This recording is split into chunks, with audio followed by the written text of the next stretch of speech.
During my graduation dinner, my parents ambushed me with legal papers to transfer my tech patents to my sister. She deserves a future more than you do. My dad claimed, tearing my hard-earned diploma right in front of the entire restaurant. I just smiled, picked up my bag, and walked out. The next morning, a $15 million acquisition offer arrived in my inbox, and that is when everything changed. Before I continue this story, let me know where you are watching from in the comments below. Hit like and subscribe if you have ever had to cut ties with toxic relatives who only saw you as a stepping stone for their golden child. My name is Morgan Reed, 33 years old, and until recently, I was the designated scapegoat of my family. As a data scientist who built an artificial intelligence startup from the ground up, I thought earning my executive MBA would finally make my parents proud. Instead, it became the night they tried to steal my life's work. The private dining room at an upscale seafood restaurant in downtown Seattle was supposed to be a celebration. The crystal chandeliers cast a warm golden glow over the white linen tablecloths, and expensive wine glasses clinked as the waiters moved silently around us. But sitting across from my parents, Richard and Patricia, I felt the familiar, suffocating chill of their disapproval. To my left sat my younger sister Brittany, a 29-year-old lifestyle influencer whose designer dress could not hide the desperate panic in her eyes. Beside her was her husband Isaiah, a sharp, highly successful African-American venture capitalist who always looked at me like I was a failing stock he was trying to short. We had barely finished our appetizers when the atmosphere aggressively shifted. My father did not offer a toast to my graduation. He did not mention the grueling nights I spent balancing my startup with my master's program. Instead, Richard reached into his tailored suit jacket, pulled out a thick stack of legal documents, and tossed them onto the table. The heavy thud made the silverware rattle. I looked down at the bold, capitalized letters on the first page.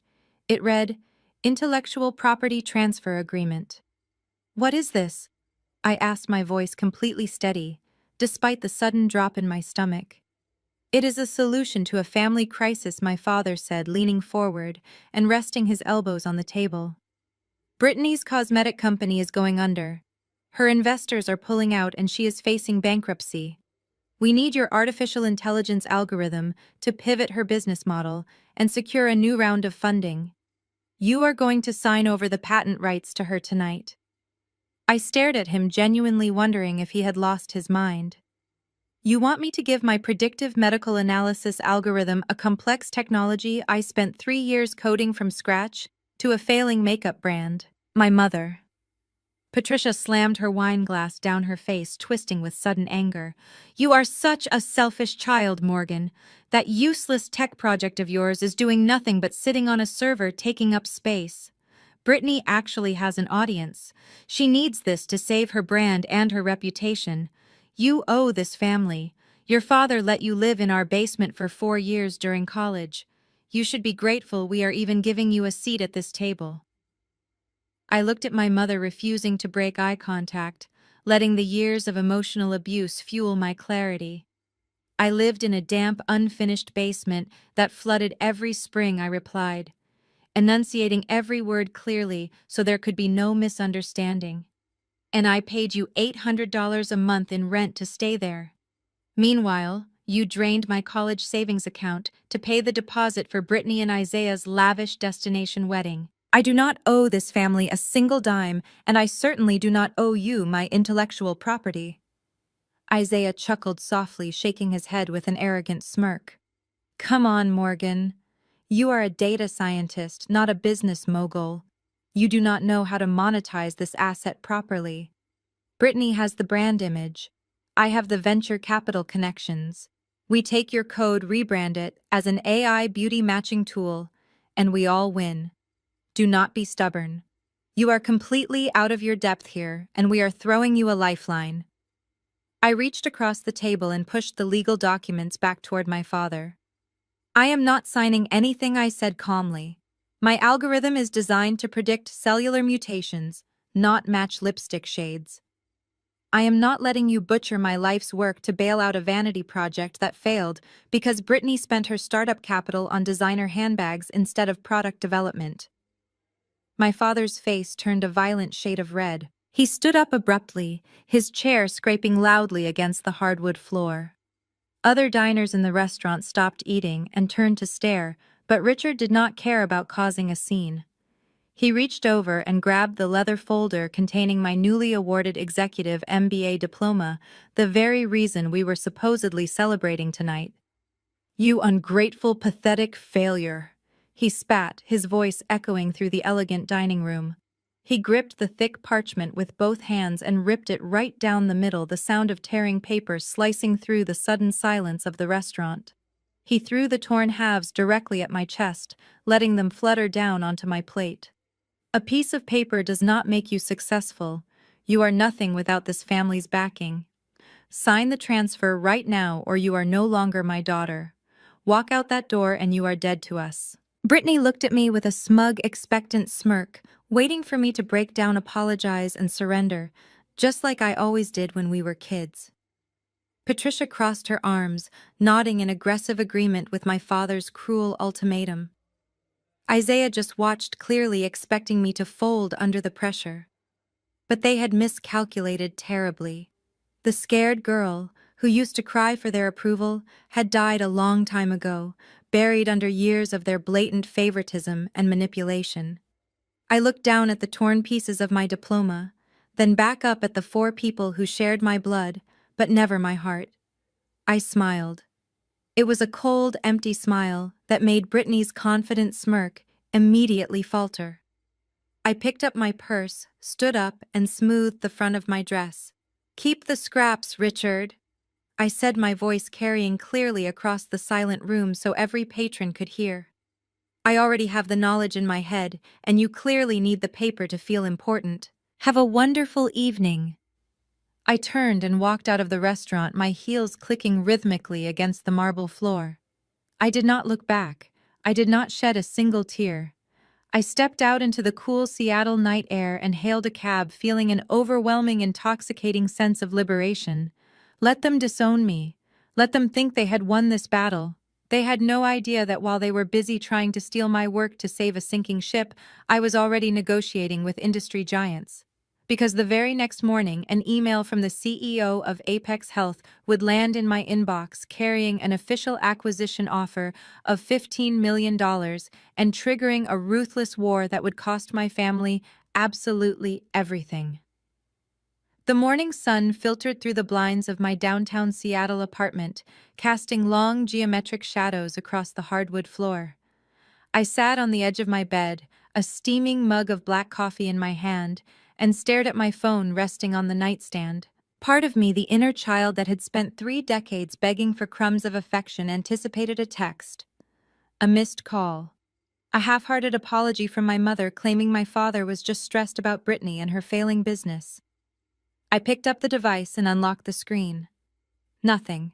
Not a single missed call. There was only one text message sent at 2 in the morning from my mother, Patricia. It read, "You humiliated us in front of the entire restaurant. We expect a formal apology and the signed transfer documents by Monday morning, or you can forget about coming to Thanksgiving this year." I read the words twice, feeling a strange, profound sense of peace wash over me. There was no sadness left.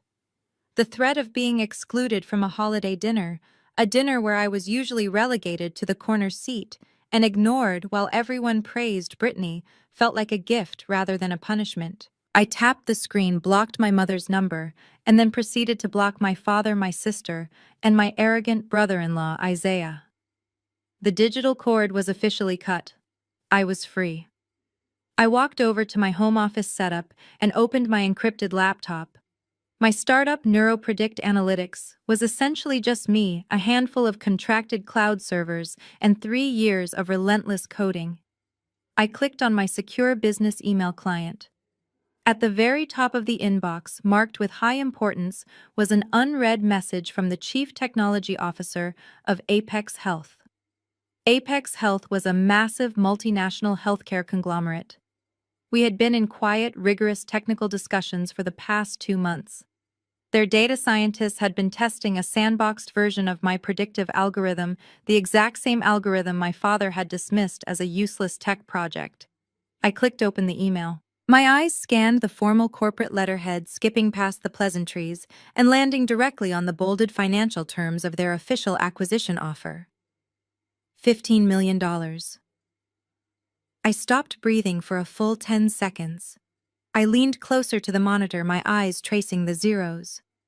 $15 million. $10 million in an immediate cash payout upon closing and $5 million in restricted stock units, vesting over a 3-year period contingent on me joining Apex Health as their new director of data science. I placed my coffee mug on the desk because my hands were suddenly shaking too violently to hold it. $15 million for the code my family wanted me to give away for free to save a failing cosmetics brand. I pressed my palms against my eyes and let out a sound that was half laugh and half sob. It was the ultimate vindication. They had called me a failure. They had torn my diploma to shreds. And less than 12 hours later, the free market had valued my intellect at a price they could never even dream of comprehending. I immediately picked up my phone and dialed the direct line of my mergers and acquisitions attorney, Leo. He answered on the second ring. "Tell me you saw the email," Morgan. Leo said, his voice crackling with professional excitement. "I have been refreshing my inbox since dawn." "Apex came through. I saw it," I replied, pacing across my living room. 15 million, Leo. I am looking at the term sheet right now, and I still cannot believe it is real. It is very real. And they want to move aggressively. Leo stated, the rapid clicking of a keyboard echoing in the background. They want to start the formal due diligence process by Tuesday. But Morgan, we need to lock down your intellectual property assignment immediately. Is there anyone, absolutely anyone, who could claim ownership or partial equity in your startup? The image of my father slamming the transfer papers onto the restaurant table flashed in my mind. Then came the image of Isaiah sitting there with his calculating, predatory stare.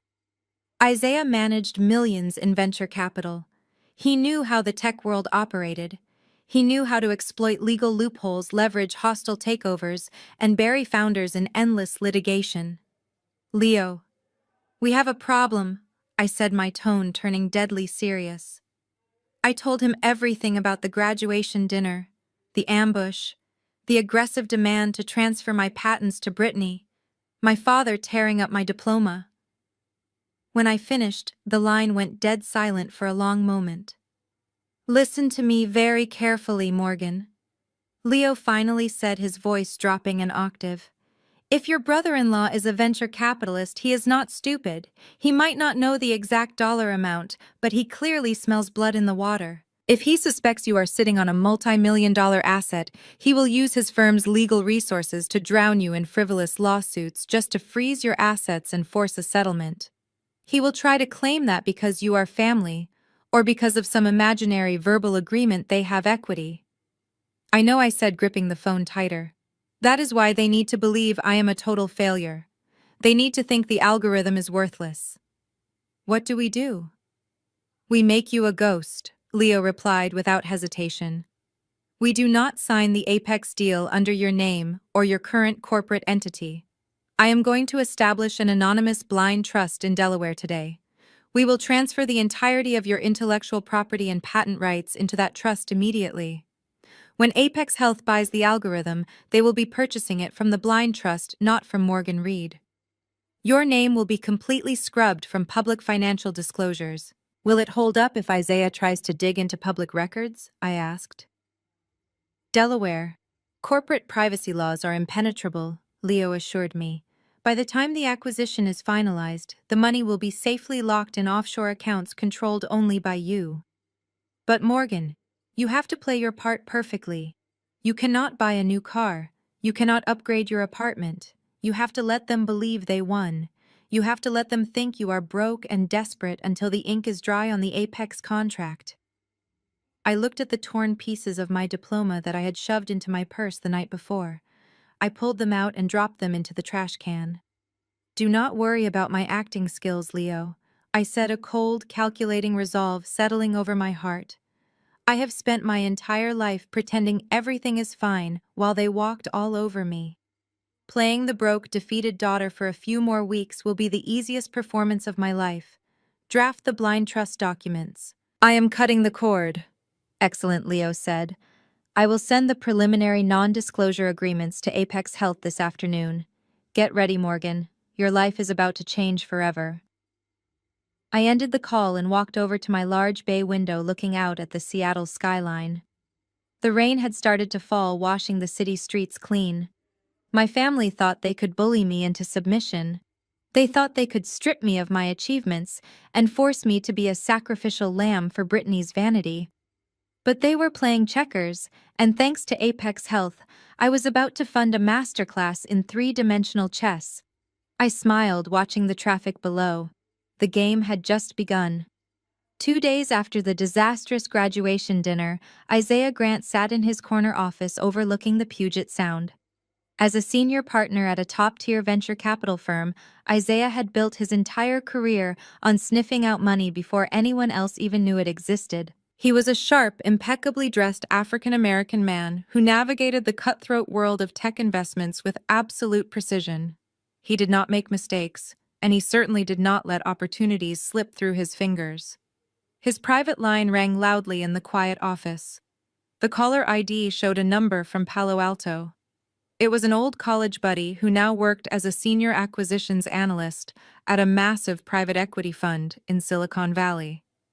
Isaiah picked up the phone expecting the usual industry gossip about failing startups and inflated valuations.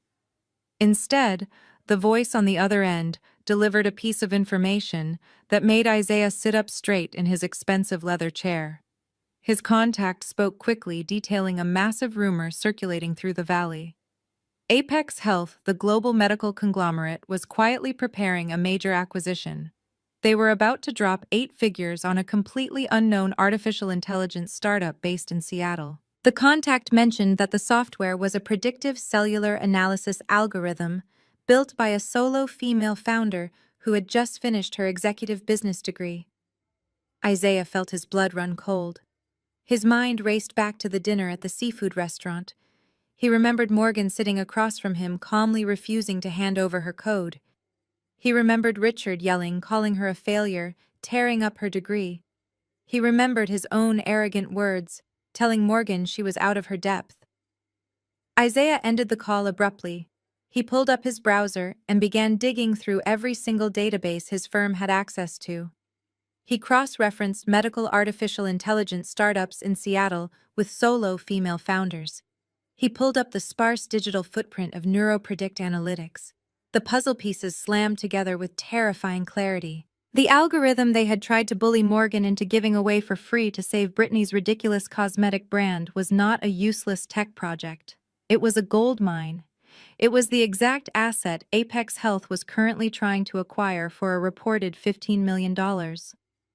Isaiah slammed his fist on the desk. Richard had almost blown it. His father-in-law's massive ego and terrible temper had alienated the only person in their family who actually held real wealth. If Morgan signed that deal with Apex Health without giving them a cut, the money would be gone forever. Isaiah grabbed his coat and rushed out of the office. He needed to stop Morgan before she locked them out permanently. 20 minutes later, Isaiah pulled his luxury SUV into the driveway of Richard and Patricia's sprawling suburban home. He walked through the front door without knocking. The atmosphere inside the house was toxic. Brittany was sitting on the living room sofa, sobbing loudly about her impending bankruptcy and complaining that Morgan was the worst sister in the world. Patricia was pacing the floor, cursing Morgan for her disobedience. Richard stood by the fireplace, pouring himself a drink and muttering about how he should have kicked Morgan out years ago. "Shut up," Isaiah said, his voice slicing through the room with absolute authority. "Everyone stop talking and listen to me right now." Richard turned around, offended by the sudden disrespect in his own home. "Excuse me, Isaiah. You do not come into my house and yell at me."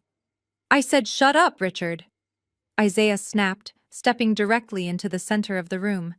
"You have absolutely no idea what you did the other night. You threw a tantrum over a piece of paper and almost cost us $15 million. The entire room went dead silent. Brittany stopped crying mid-sob. Patricia froze in her tracks. Richard lowered his glass, his brow furrowing in deep confusion. "What are you talking about?" Patricia asked, her voice trembling slightly. "What $15 million?" Isaiah looked at the three of them, perfectly assessing their bottomless greed. "Morgan's algorithm is not a failed side project," he explained slowly, letting every word sink in. "I just got a call from one of my top contacts down in Silicon Valley. Apex Health is aggressively moving to acquire Morgan's startup.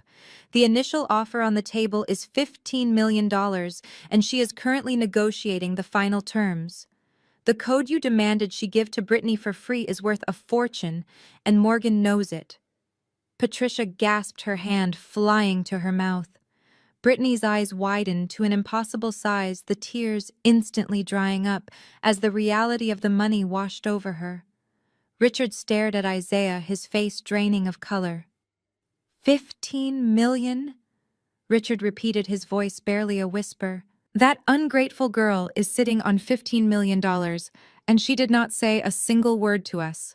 She did not say anything, because you spent the entire dinner screaming at her," Isaiah fired back. "You backed her into a corner and forced her to cut us off. If she signs that contract with Apex Health on her own, we will never see a single penny of that money. Her lawyers will lock it up in trusts and offshore accounts before the ink is even dry. We cannot use threats anymore. Bullying her is not going to work. We have to completely change our strategy right now." "What do we do?" Brittany asked, her voice suddenly desperate and eager. "We cannot let her keep all of it. I need that money to save my brand. We are family. She owes us." Isaiah nodded, a cold, calculating smile spreading across his face. "Exactly. We are family, and that is exactly what we are going to use against her. Morgan has spent her entire life begging for your approval, Patricia. She has always wanted you and Richard to look at her the way you look at Brittany. We are going to give her exactly what she wants." Isaiah began pacing the room, laying out the new battle plan. "We drop the legal threats. We drop the anger. We go to her apartment tomorrow. We bring gifts. We cry. We apologize profusely. Patricia, you need to tell her that Richard was just stressed and out of his mind with worry over Brittany. You tell her that you love her, that you are so incredibly proud of her for getting her degree. We play the loving, remorseful family. We butter her up and lower her defenses." Richard looked unsure, his pride clearly wounded by the thought of apologizing to the daughter he despised. "I am not going to beg her," Richard muttered. "You will beg if you have to," Isaiah said, stepping right up to his father-in-law.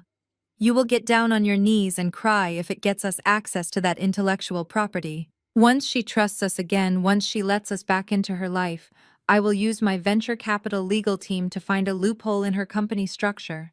We will lock her assets down before Apex can finalize the deal. But first, we have to make her believe we actually care about her." Patricia's eyes gleamed with a sudden dark understanding. She smoothed down her expensive blouse and nodded. "Isaiah is right, Richard. We have to be smart about this. We will buy her favorite pastries from that bakery down the street.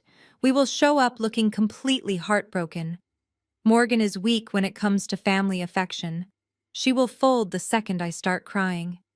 Isaiah smiled, feeling the thrill of the hunt taking over. The trap was set. They were going to weaponize Morgan's deepest emotional wounds to steal the biggest payout of their lives. They had no idea they were walking straight into a slaughterhouse. The morning sun filtered through the blinds of my downtown Seattle apartment, casting long geometric shadows across the hardwood floor. I sat on the edge of my bed, a steaming mug of black coffee in my hand, and stared at my phone resting on the nightstand.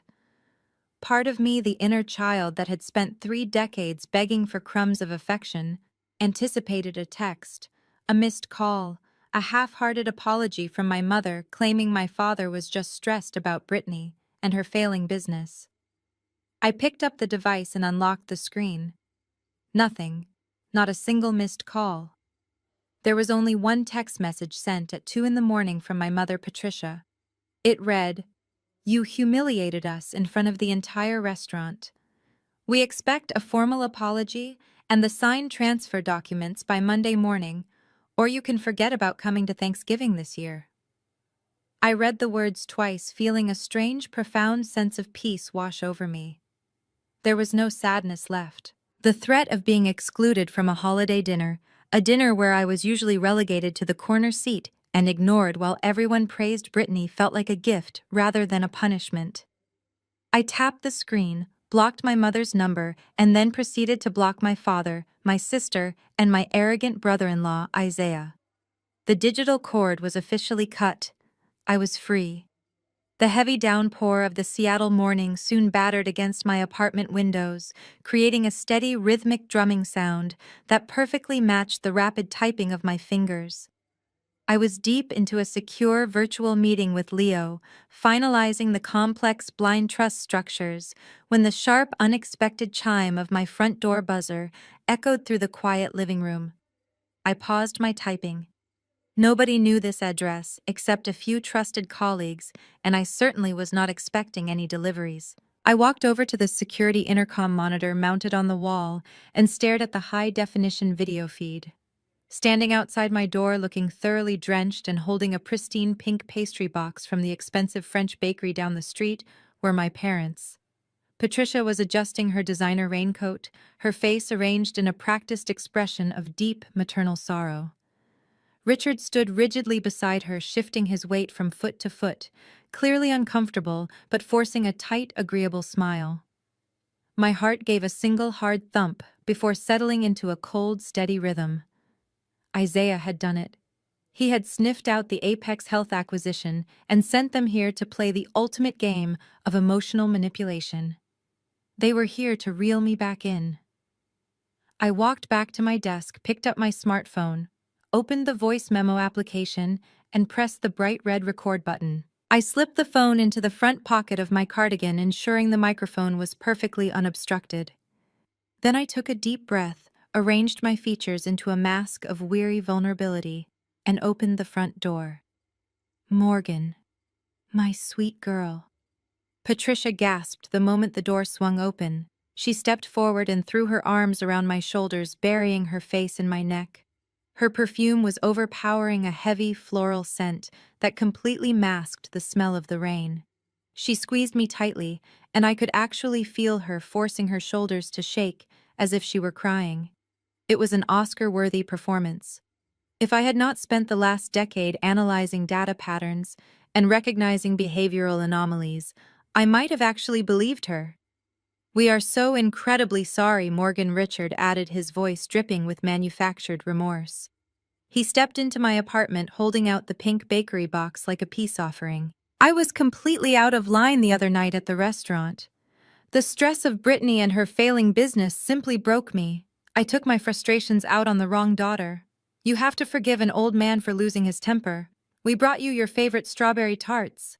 I gently pulled away from my mother's embrace, keeping my eyes wide and my posture defensive. I stepped aside, allowing them to fully enter my living room. They walked in, their eyes immediately darting around my modest space, silently calculating the value of everything they saw. Patricia wiped away a non-existent tear from her perfectly powdered cheek and reached out to touch my arm. "We love you so much," she whispered, her voice trembling with practiced emotion. "We are so proud of you for getting your master's degree. We never should have pressured you to give your hard-earned work to your sister. Isaiah made us realize how blind we have been. We just want our family back together. We want to support you and your startup properly.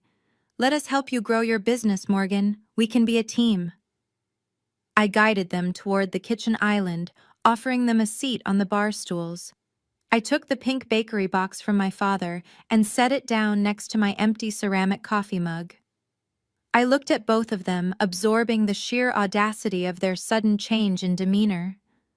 They were looking at me with wide, expectant eyes, waiting for me to break down, cry, and welcome them back into my life with open arms.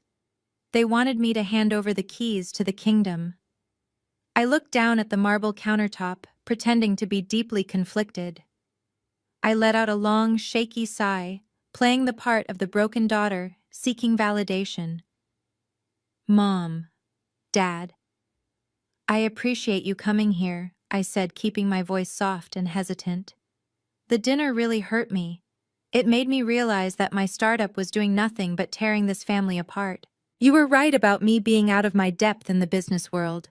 The pressure was just too much for me to handle alone. Patricia leaned forward eagerly, her eyes lighting up with poorly concealed greed. Oh, sweetheart, you are not alone anymore. We are here to guide you. We can handle the corporate side of things for you. I shook my head slowly, offering them a sad, defeated smile. You are too late, I said softly. What do you mean too late? Richard asked, his polite smile faltering slightly. After the dinner, I realized I needed to cut my losses and move on. I explained, forcing my voice to sound completely exhausted. The algorithm was ruining everything. So I reached out to a small local tech firm early this morning. I sold the entire patent and all the intellectual property rights outright. The transfer is completely finalized. The silence that fell over my kitchen was absolute. It was a thick, suffocating vacuum of sound. Patricia stopped breathing. Richard froze, his hands gripping the edge of the marble island so tightly his knuckles turned stark white. You sold it, Patricia whispered, her voice entirely stripped of its warm maternal affection. Her tone was suddenly sharp and metallic. Yes, I replied, maintaining my facade of innocent relief. I sold it for $50,000. It is enough to pay off my student loans and completely clear my credit card debt. I am finally free from the financial burden. I thought you would be happy for me.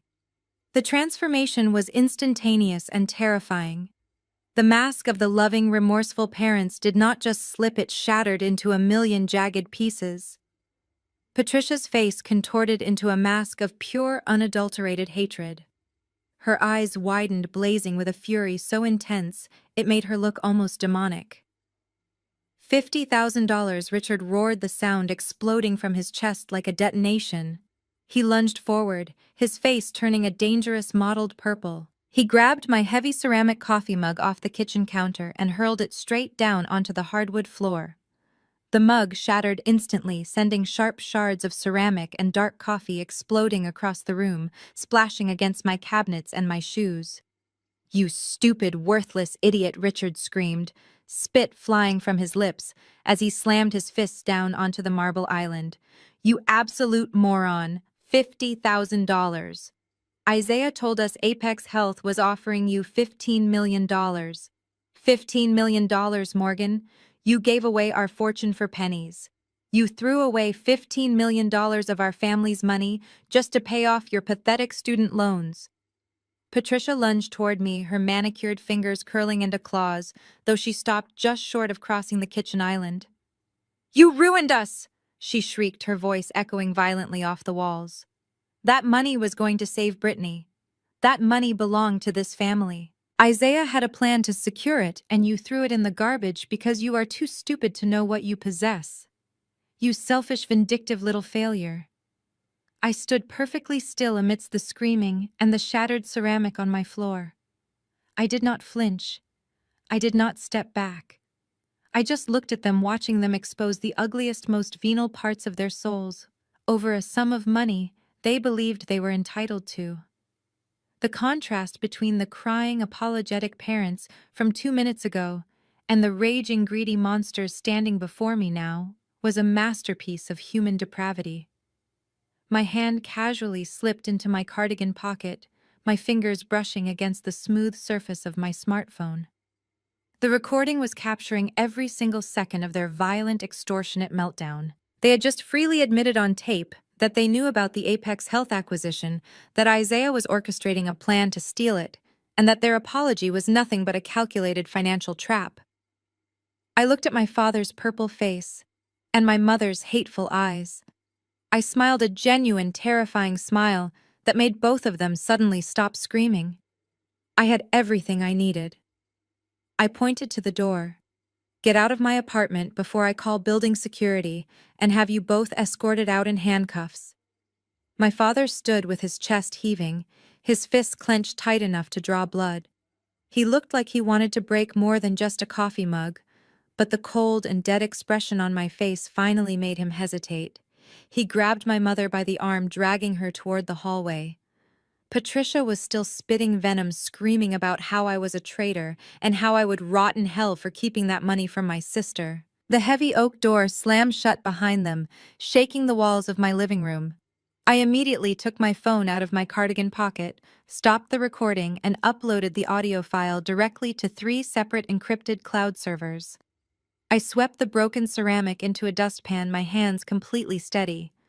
The adrenaline was fading, replaced by a razor-sharp focus. 30 minutes later, my phone vibrated on the kitchen island.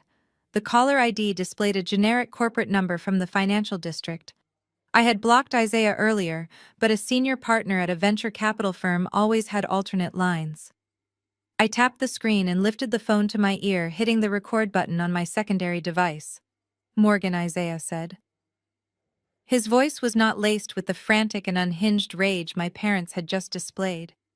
It was perfectly smooth, deeply resonant, and entirely stripped of emotion. It was the voice of an apex predator who negotiated 9-figure acquisitions before his morning coffee. "I know you did not sell the algorithm for $50,000. Isaiah continued, the faint hum of city traffic echoing through his end of the line. "Your parents might be foolish enough to buy that pathetic lie, but I am not. You are stalling. You are trying to buy time to finalize the paperwork with Apex Health before we can secure our equity. It was a clever distraction, Morgan. I will give you credit for that. But playtime is officially over." I leaned against the marble counter, letting him speak. I needed him to put his threats on the record. "What do you want, Isaiah?" I asked, keeping my tone perfectly flat. "I want you to understand the reality of your situation," he replied, his tone conversational and almost friendly, which made it infinitely more terrifying. "You think you hold all the cards because you wrote the code. You think because you have a fancy new executive business degree you can navigate a corporate buyout on your own. But you are swimming with sharks now. I do this for a living. I break companies apart, strip their assets, and rebuild them for profit every single day. You cannot escape me, Morgan." He paused, letting the silence hang in the air for a brief second to maximize the psychological weight of his words. "I am looking at a draft of a civil lawsuit my legal team just prepared," Isaiah stated. "We are filing an emergency injunction in state court tomorrow morning. The claim is very simple. We are asserting that your algorithm was developed using familial resources, specifically hardware and financial support provided by your father, which gives your family a legitimate claim to a percentage of the intellectual property." "That is a complete fabrication," I said, my voice devoid of panic. "You know I built every line of that code independently. It does not matter if it is a fabrication." Isaiah chuckled softly. "That is the beauty of the American legal system, Morgan. It is not about what is true, it is about what I can tie up in court.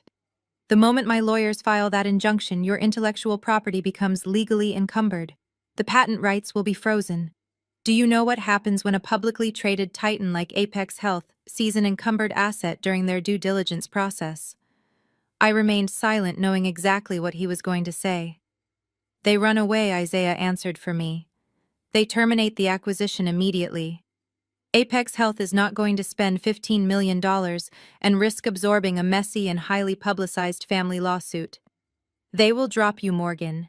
They will cancel the contract, issue a press release stating they are pursuing other technological avenues, and you will be left with absolutely nothing. Your algorithm will be stuck in legal purgatory for the next 5 years while my firm drains you with endless litigation fees. You will go bankrupt before you even see the inside of a courtroom." The sheer malice in his strategy was breathtaking. He was not just threatening to take a piece of the pie, he was threatening to burn the entire bakery to the ground if I did not let him steal from me. He was weaponizing his vast financial resources to crush a solo female founder, a tactic he had probably used on countless other startups. "So here is the deal," Isaiah concluded, his voice dropping into a hard and uncompromising command. "You are going to sign a legally binding transfer, granting 50% of the patent rights and 50% of the Apex payout directly to Brittany. In exchange, my legal team will back off, and we will allow your little sale to proceed smoothly. You get to keep half the money, which is far more than a failure like you deserves anyway. Brittany saves her company. I secure my wife's financial future, and everyone walks away happy. Give her 50% or you lose everything. You have until 8 o'clock tomorrow morning to send the signed agreement to my office. I listened to the steady breathing of the man who thought he had just checkmated me. He believed his sophisticated corporate threats would paralyze me with fear. He thought I was just a naive programmer who would hand over millions of dollars to avoid a legal battle. I pressed my phone closer to my ear. "Are you finished, Isaiah?" I asked. "I am," he replied confidently. "Make the smart choice, Morgan." "You are right about one thing," I said, my voice dropping to a glacial whisper. "I am swimming with sharks. But you made a fatal miscalculation, Isaiah. You assumed I was the prey." I ended the call. I did not wait for his response. I did not argue. I simply hung up the phone, severing the connection with a satisfying click. I immediately dialed my attorney. Leo answered instantly, clearly expecting my call. "They took the bait, Leo," I said, walking over to my desk and opening my laptop. My parents confessed on tape, and Isaiah just called to explicitly threaten me with a fraudulent injunction to extort 50% of the Apex deal. I have the entire conversation recorded. He outlined his intent to file a bad faith lawsuit just to sabotage the acquisition. Leo let out a sharp whistle of approval. He just handed us the rope to hang him with Morgan. Extortion, tortious interference with prospective economic advantage, and bad faith litigation. If he files that injunction, he is committing career suicide. But we cannot wait for him to strike first. We need to accelerate the blind trust transfer tonight. "Do it!" I commanded, my fingers flying across my keyboard as I transferred the new audio files to our shared secure drive. Transfer every single line of code, every patent right, and every proprietary asset into the anonymous Delaware Trust. Lock it all down before the courts even open tomorrow. "Consider it done," Leo said. "By the time the sun rises, Morgan Reed will officially own absolutely nothing, and your family will be chasing a ghost." I closed my laptop, the screen going dark. The war had officially begun, and I was ready to destroy them all. The sharp knock on my apartment door came precisely at 8 in the morning. I was already dressed in a tailored blazer and slacks, sitting at my kitchen island with my laptop open. I walked to the door, checking the security monitor. A man in a beige windbreaker stood in the hallway holding a thick manila envelope. I knew exactly what it was before I even turned the deadbolt. Isaiah was a man of his word when it came to deploying his wealth to crush his enemies. "Are you Morgan Reed?" the man asked, his expression completely bored. "I am," I replied, keeping my voice steady. "You have been served," he said, thrusting the heavy envelope into my hands, before turning around and walking toward the elevator. I closed the door, locked it, and carried the package over to my marble counter. I sliced open the top and pulled out a massive stack of legal documents. The seal of the King County Superior Court was stamped across the first page. I scanned the bold, capitalized text. It was an official petition for a temporary restraining order and a preliminary injunction. The plaintiffs listed were Richard Reed, Patricia Reed, and Brittany Grant. They were being represented by a highly aggressive, notoriously expensive corporate litigation firm that Isaiah frequently used for his venture capital disputes. I immediately dialed my attorney. Leo answered on the first ring. "They filed it, Leo," I said, staring at the injunction papers. "I am holding the temporary restraining order in my hands right now. I just received the electronic notification from the court clerk," Leo replied, his tone laced with a mixture of professional outrage and disbelief. "Morgan, I have seen a lot of frivolous lawsuits in my career, but the legal argument Isaiah and your family put together is absolutely unhinged. Have you read their core claim yet?" I flipped to the third page of the filing, my eyes scanning the dense legal jargon. When I reached the primary argument, a harsh, humorless laugh escaped my lips. "This has to be a joke," I said, gripping the paper. "They are claiming my artificial intelligence algorithm is family property because of a laptop. It is a masterclass in bad faith litigation." Leo sighed heavily. Isaiah's lawyers crafted a completely fabricated narrative. They are arguing that 10 years ago on your 23rd birthday, your father purchased a consumer-grade laptop for you. They are officially classifying that $600 piece of plastic as seed capital and familial infrastructure.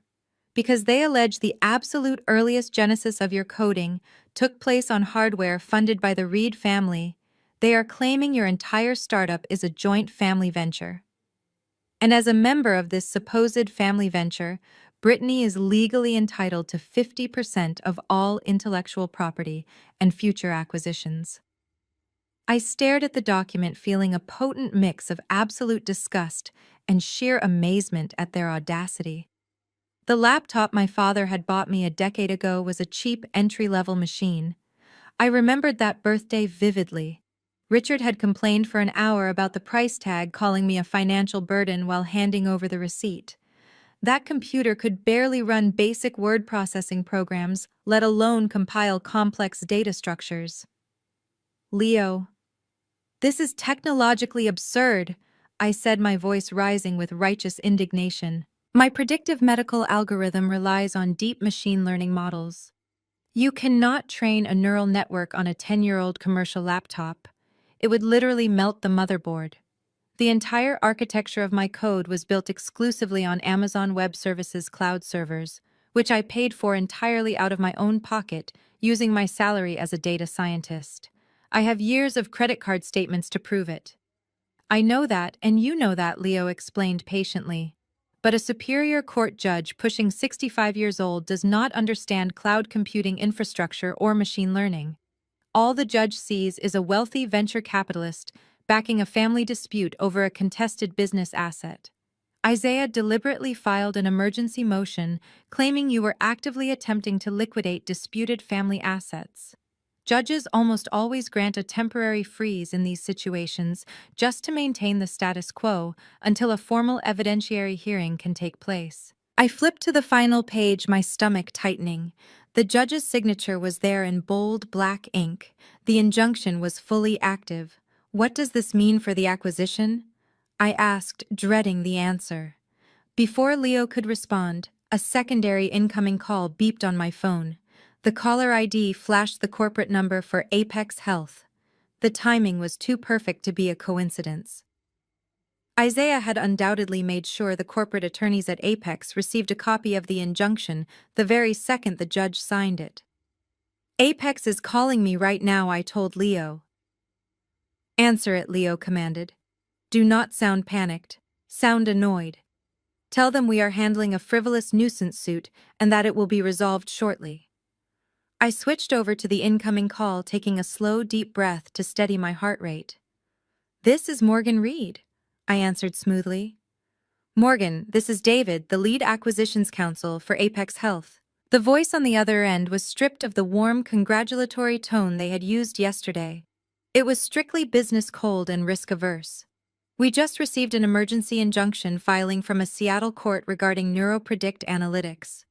The document names multiple family members claiming 50% equity in your algorithm. It is a completely baseless extortion attempt by my estranged family, David, I replied, projecting absolute confidence. My brother-in-law works in venture capital and is attempting to use a frivolous legal loophole regarding a 10-year-old birthday gift to hijack this deal. I am the sole author and owner of the code. My legal team is already filing a motion to dismiss. I appreciate the context, Morgan, David said, but you know how corporate compliance works. Apex Health cannot acquire encumbered intellectual property. If we buy your algorithm while it is under a legal freeze, we absorb the lawsuit.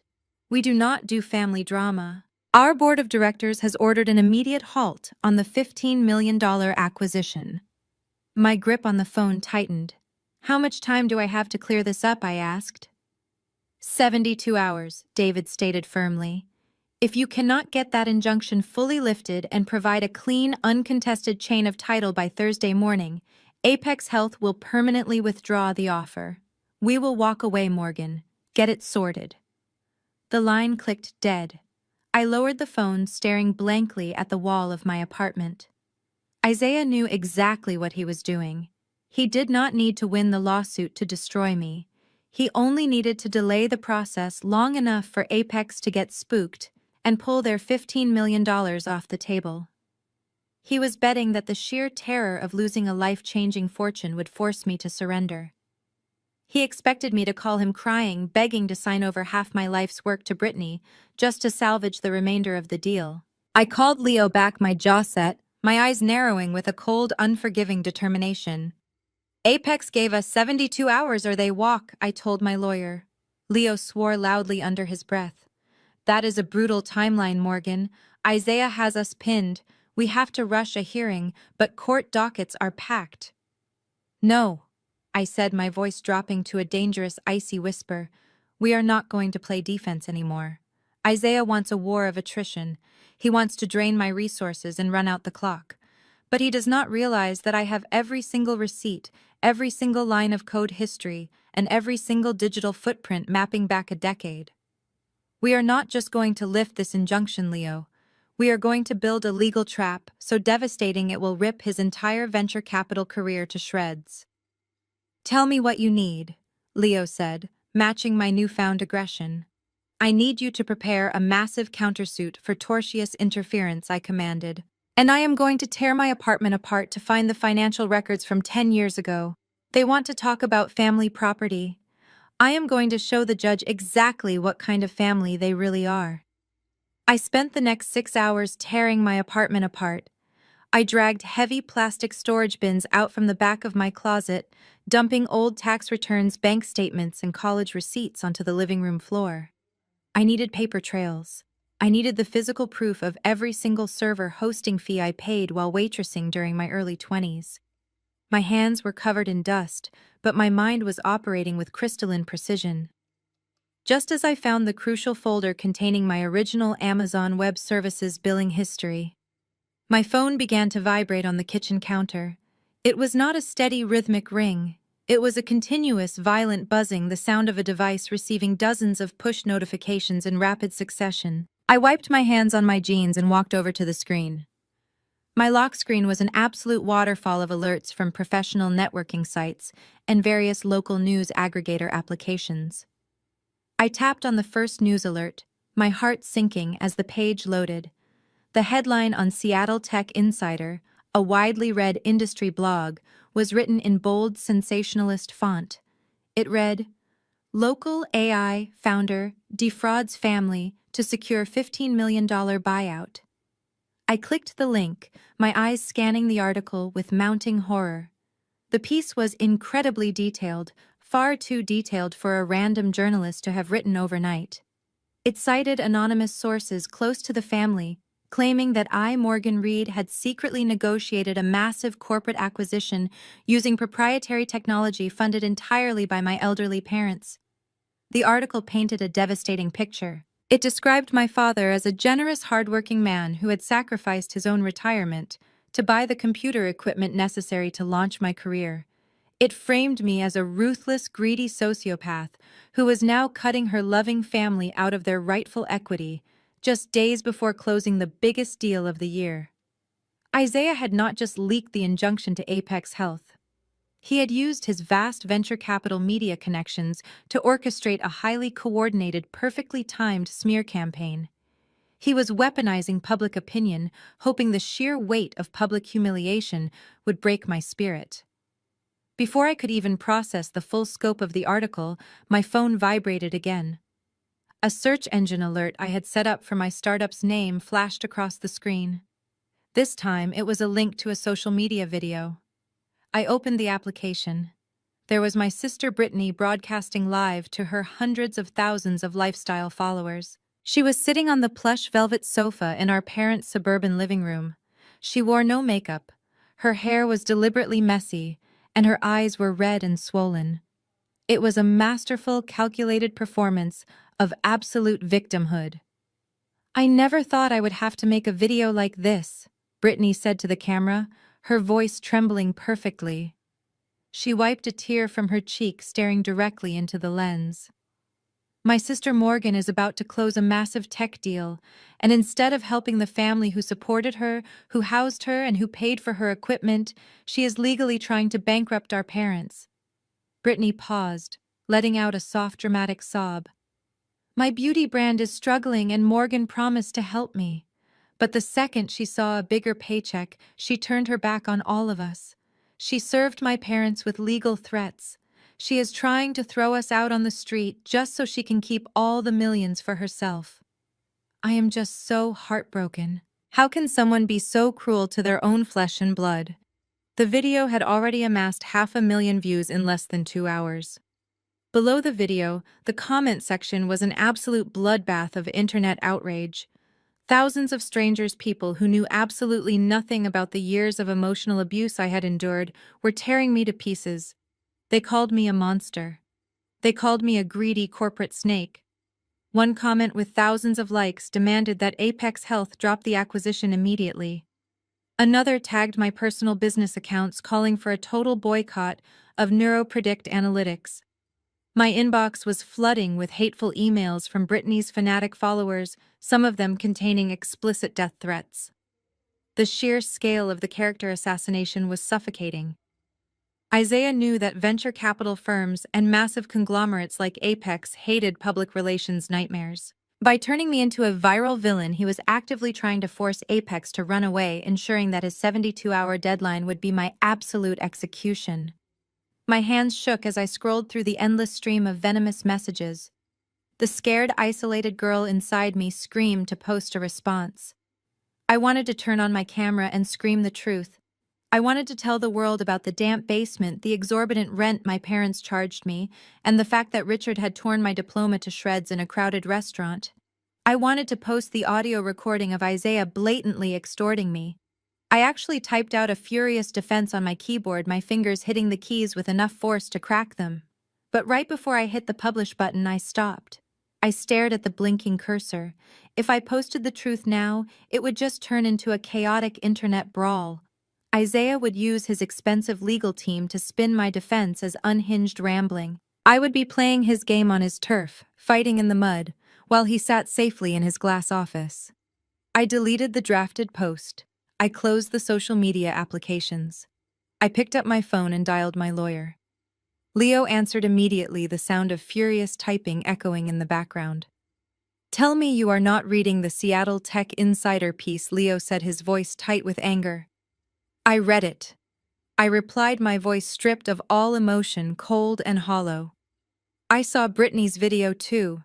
My inbox is currently a digital mob demanding my head on a spike. Isaiah is trying to burn my reputation to the ground so Apex Health drops me before Thursday." "Do not post anything," Morgan, Leo ordered sharply. "Do not defend yourself online. Do not comment. Do not engage with the trolls. We are downloading every single article, every video, and every comment. Isaiah just handed us the holy grail of defamation and tortious interference evidence. He is trying to manipulate a corporate buyout through public slander. The damages we are going to claim in the countersuit just multiplied by a factor of 10. I am not going to say a single word, Leo, I promised, looking down at the stack of 10-year-old server receipts scattered across my living room floor. Let them paint me as the villain. Let Britney cry for the cameras. Let Isaiah think his little media blitz is working. When we walk into that boardroom, I am not just going to clear my name. I am going to make sure the financial fallout destroys them so completely they will never be able to afford a network connection to post a video ever again. I ended the call and tossed my phone onto the sofa, ignoring the continuous buzzing of new hate mail. I knelt back down on the hardwood floor, picked up my highlighter, and went back to work. The internet could scream all it wanted. I was building a guillotine, and I needed the measurements to be absolutely perfect. The digital mob howled outside my virtual windows all night, but inside my apartment, there was only the sound of rustling paper and the hum of my laptop cooling fan. I had muted every notification. My phone sat face down on the kitchen island, vibrating violently against the marble every few seconds, as Britney's followers continued their coordinated assault. I refused to look at it. I refused to give them the satisfaction of a panicked response or a tearful public apology. Instead, I poured my third cup of black coffee and leaned closer to my monitor. On the screen, Leo looked just as exhausted as I was. It was 3 in the morning. His tie was loosened, his sleeves rolled up, and his desk was covered in empty energy drink cans.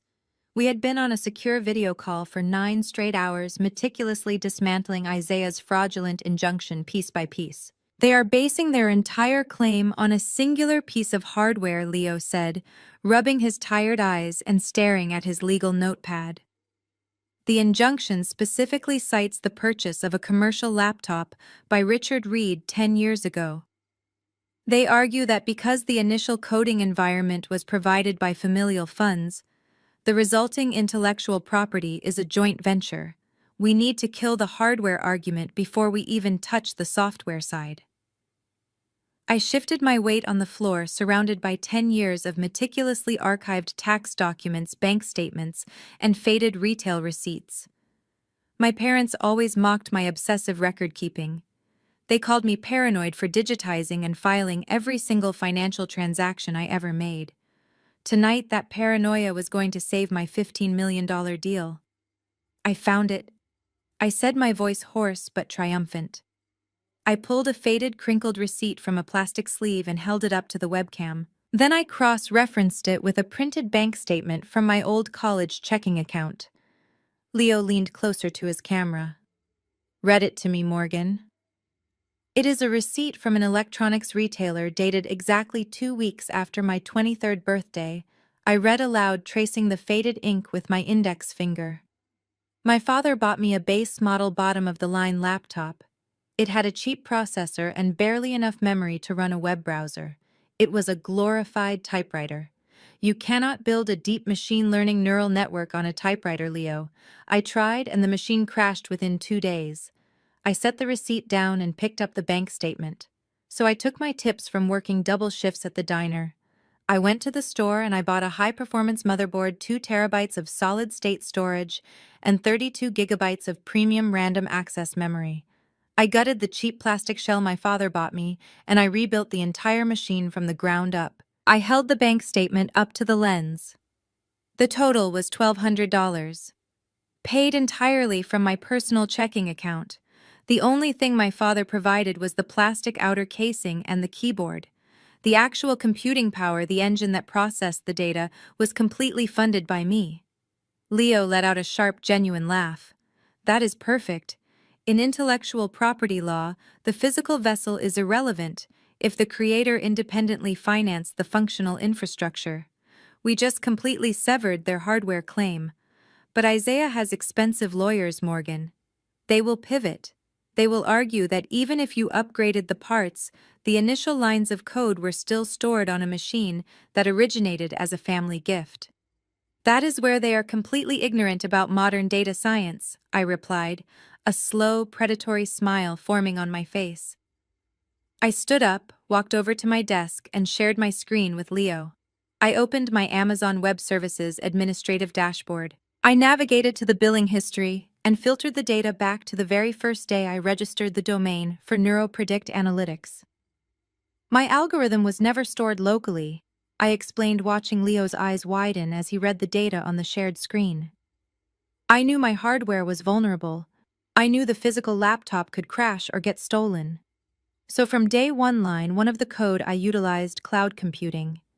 I rented secure remote servers. Every single algorithmic iteration, every dataset, and every predictive model was processed and stored on a remote server farm in Virginia. I clicked on the Payment Profiles tab. I have paid the monthly server hosting fees for 3 consecutive years, using a business credit card registered exclusively in my name, I stated, highlighting the continuous stream of payments. My father's laptop was nothing more than a dumb terminal. It was just a screen I used to access the cloud. The actual property, the proprietary asset that Apex Health is buying, has never once resided on family-funded hardware. Leo clapped his hands together, the sharp sound echoing through the video call. Morgan, you just dismantled their entire case. Isaiah's legal team filed an emergency injunction based on a fundamental misunderstanding of your technological infrastructure. They assumed you were building a $15 million company on a cheap consumer laptop in a basement. They assumed I was stupid. I corrected him, my voice dropping to a hardened metallic tone. They assumed I was the same helpless, compliant girl who used to let them take credit for my achievements. They thought a smear campaign would force me to surrender without checking my own receipts. I will draft the motion to vacate the injunction right now, Leo said, his exhaustion completely replaced by legal adrenaline. I will attach the hardware receipts, your bank statements, and the certified cloud hosting billing logs as primary exhibits. When the judge sees this paper trail, Isaiah's argument of a joint family venture will instantly collapse. We will file it the second the courthouse opens. Do it, I commanded. And Leo, make sure you send a courtesy copy of the motion directly to Isaiah's personal email address.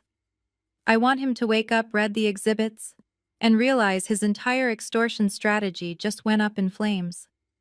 I closed the video call and sat back in my chair. Outside my window, the Seattle skyline was beginning to glow with the pale light of dawn. My phone was still buzzing on the counter, choked with notifications from strangers who thought they knew the truth about me. I did not care anymore. The digital noise meant absolutely nothing. I had spent the darkest hours of the night building a fortress of undeniable empirical facts.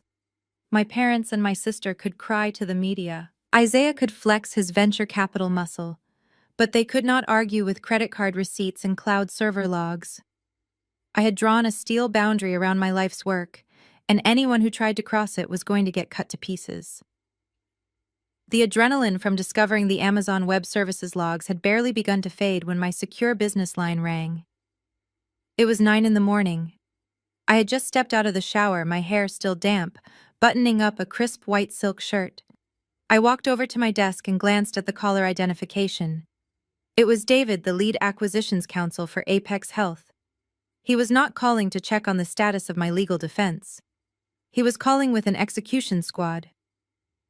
I answered the phone. "Good morning, David," I said, keeping my voice bright and professional. "My lawyer and I have already compiled the definitive proof to vacate the injunction. The hardware claim my family made is entirely baseless." David did not offer a polite greeting. He did not acknowledge my hard work. "Morgan, check your email right now," he commanded, his voice tight and completely devoid of warmth. "I just sent you an encrypted link for an emergency virtual meeting with the Apex Health Executive Board. They are waiting for you. Do not be late." The line went dead. The sudden terrifying chill of corporate panic washed over me. You do not get summoned to an emergency board meeting to be congratulated. You get summoned to be fired. I sat down at my desk, my fingers trembling slightly as I opened my inbox and clicked the secure link. The screen loaded, revealing a sprawling, glass-walled boardroom overlooking the Chicago skyline. Seated around the massive mahogany table were 6 of the most powerful healthcare executives in the country. At the head of the table sat Catherine, the chief executive officer of Apex Health. She was a formidable, sharp-featured woman who had built her career by ruthlessly eliminating corporate liabilities. Right now, she was looking directly at the camera, and I was the liability. "Good morning, Morgan," Catherine said, her tone as hard and unforgiving as polished granite. "We are not going to waste time with pleasantries. Yesterday, our legal department was served with a temporary restraining order freezing your intellectual property. This morning, our public relations department woke up to a catastrophic media crisis." Catherine pressed a button on a remote control, and the shared screen on my monitor split in two. On one side, I saw the faces of the board members. On the other side, a video began to play. It was Brittany. My sister was sitting on our parents' sofa, tears streaming down her perfectly contoured face, telling hundreds of thousands of viewers that I was bankrupting our elderly parents and stealing the family fortune. The video had completely exploded overnight. It was trending across every major social media platform. Below the video, Catherine pulled up the Seattle Tech Insider article that Isaiah had funded, highlighting the vicious, defamatory headlines accusing me of corporate fraud. I stared at the screen, my stomach twisting into painful knots. "Catherine, I can explain." I started leaning forward toward my microphone. "That video is a highly coordinated smear campaign orchestrated by my brother-in-law. He is a venture capitalist attempting to extort 50% of this acquisition by weaponizing my family against me." My attorney and I have spent the entire night gathering the financial receipts and cloud server logs. I can prove to you right now that my algorithm was built entirely independently. They have absolutely zero legal claim to my code. Catherine held up her hand, instantly silencing me. Morgan, we do not care about your server logs, she stated flatly. We are not a courtroom. We are a publicly traded multinational healthcare conglomerate. Our stock price is dictated by public perception and risk management. Right now, the public perceives you as a ruthless, deceitful founder who is destroying her own family for a payout. More importantly, from a legal standpoint, your asset is entirely encumbered. You are asking us to purchase a $15 million lawsuit. Apex Health does not buy lawsuits. We buy clean, uncontested technology. David leaned into the camera frame. The board has convened this morning to vote on the immediate termination of your acquisition contract, he explained, his eyes totally devoid of sympathy. The legal risk combined with the public relations disaster is simply too high. We cannot introduce your algorithm into our hospital networks if there is even a fractional chance that a judge might award equity to a venture capital firm backing your sister. My breath caught in my throat. I felt the walls of my apartment closing in on me. I had survived the emotional abuse of my parents. I had survived the humiliation at the restaurant. I had built an impenetrable defense against their fraudulent legal claims. But I was losing the war of perception. Isaiah had outplayed me. He knew he could never win the actual lawsuit, so he bypassed the law and attacked my corporate viability. He was poisoning the well so Apex would refuse to drink. Please, I said, forcing my voice to remain steady, refusing to let them see me panic. Do not walk away from a revolutionary medical technology because of a fabricated internet scandal. You know the predictive capabilities of my algorithm. You know it will save thousands of lives and save your hospital networks millions of dollars in diagnostic inefficiencies. I just need time to get this injunction thrown out of court. Catherine looked at me, her expression unreadable. She glanced at the other board members, a silent communication passing between the corporate titans. Finally, she turned her sharp gaze back to the camera. We recognize the value of your code, Morgan. Catherine said, her voice lowering into a final absolute declaration. That is the only reason we are giving you this ultimatum instead of immediately terminating the deal. You have exactly 48 hours. I blinked, the words echoing in my mind. 48 hours. If that temporary restraining order is not completely vacated by a judge, and if your chain of title is not perfectly clean by 9 a.m. on Thursday, we are done. Catherine continued. We will permanently withdraw the $15 million offer. We will issue a press release stating that due to unforeseen legal complications on the part of the founder, Apex Health has terminated all negotiations with NeuroPredict Analytics. You have 2 days, Morgan. Fix your family problem or you lose everything. The screen went black. They terminated the connection without saying goodbye. I sat alone in my silent apartment staring at my reflection in the dark monitor. 48 hours. It was a death sentence. The American legal system moved at a glacial pace. Getting an emergency hearing scheduled, presenting the evidence, and securing a formal dismissal order from a judge within 2 days was virtually impossible. Courts were backlogged for weeks. Isaiah knew this. He had orchestrated the perfect corporate assassination. He filed the injunction, knowing I had the evidence to beat it, but also knowing I would never have the time to present that evidence before Apex pulled the plug. He had backed me against the edge of a cliff, and the clock was ticking down to my absolute ruin. I grabbed my phone and dialed my lawyer. Leo. I said, my voice trembling with a terrifying mixture of rage and desperation. Apex just gave me 48 hours to lift the injunction, or they kill the deal, forever. Leo swore violently on the other end of the line. Morgan, that is a suicide mission. We cannot force a judge to hear a motion to dismiss in 2 days. The procedural timeline simply does not allow it. Then we bypass the judge, I commanded, standing up and grabbing my coat. Isaiah wants to play dirty. He wants to use extortion to steal my life's work. It is time to stop playing defense. I am going to end this today. I hung up the phone. I was out of time, out of options, and completely out of patience. They wanted a war. I was going to give them a massacre. The clock on my wall displayed 2 in the morning.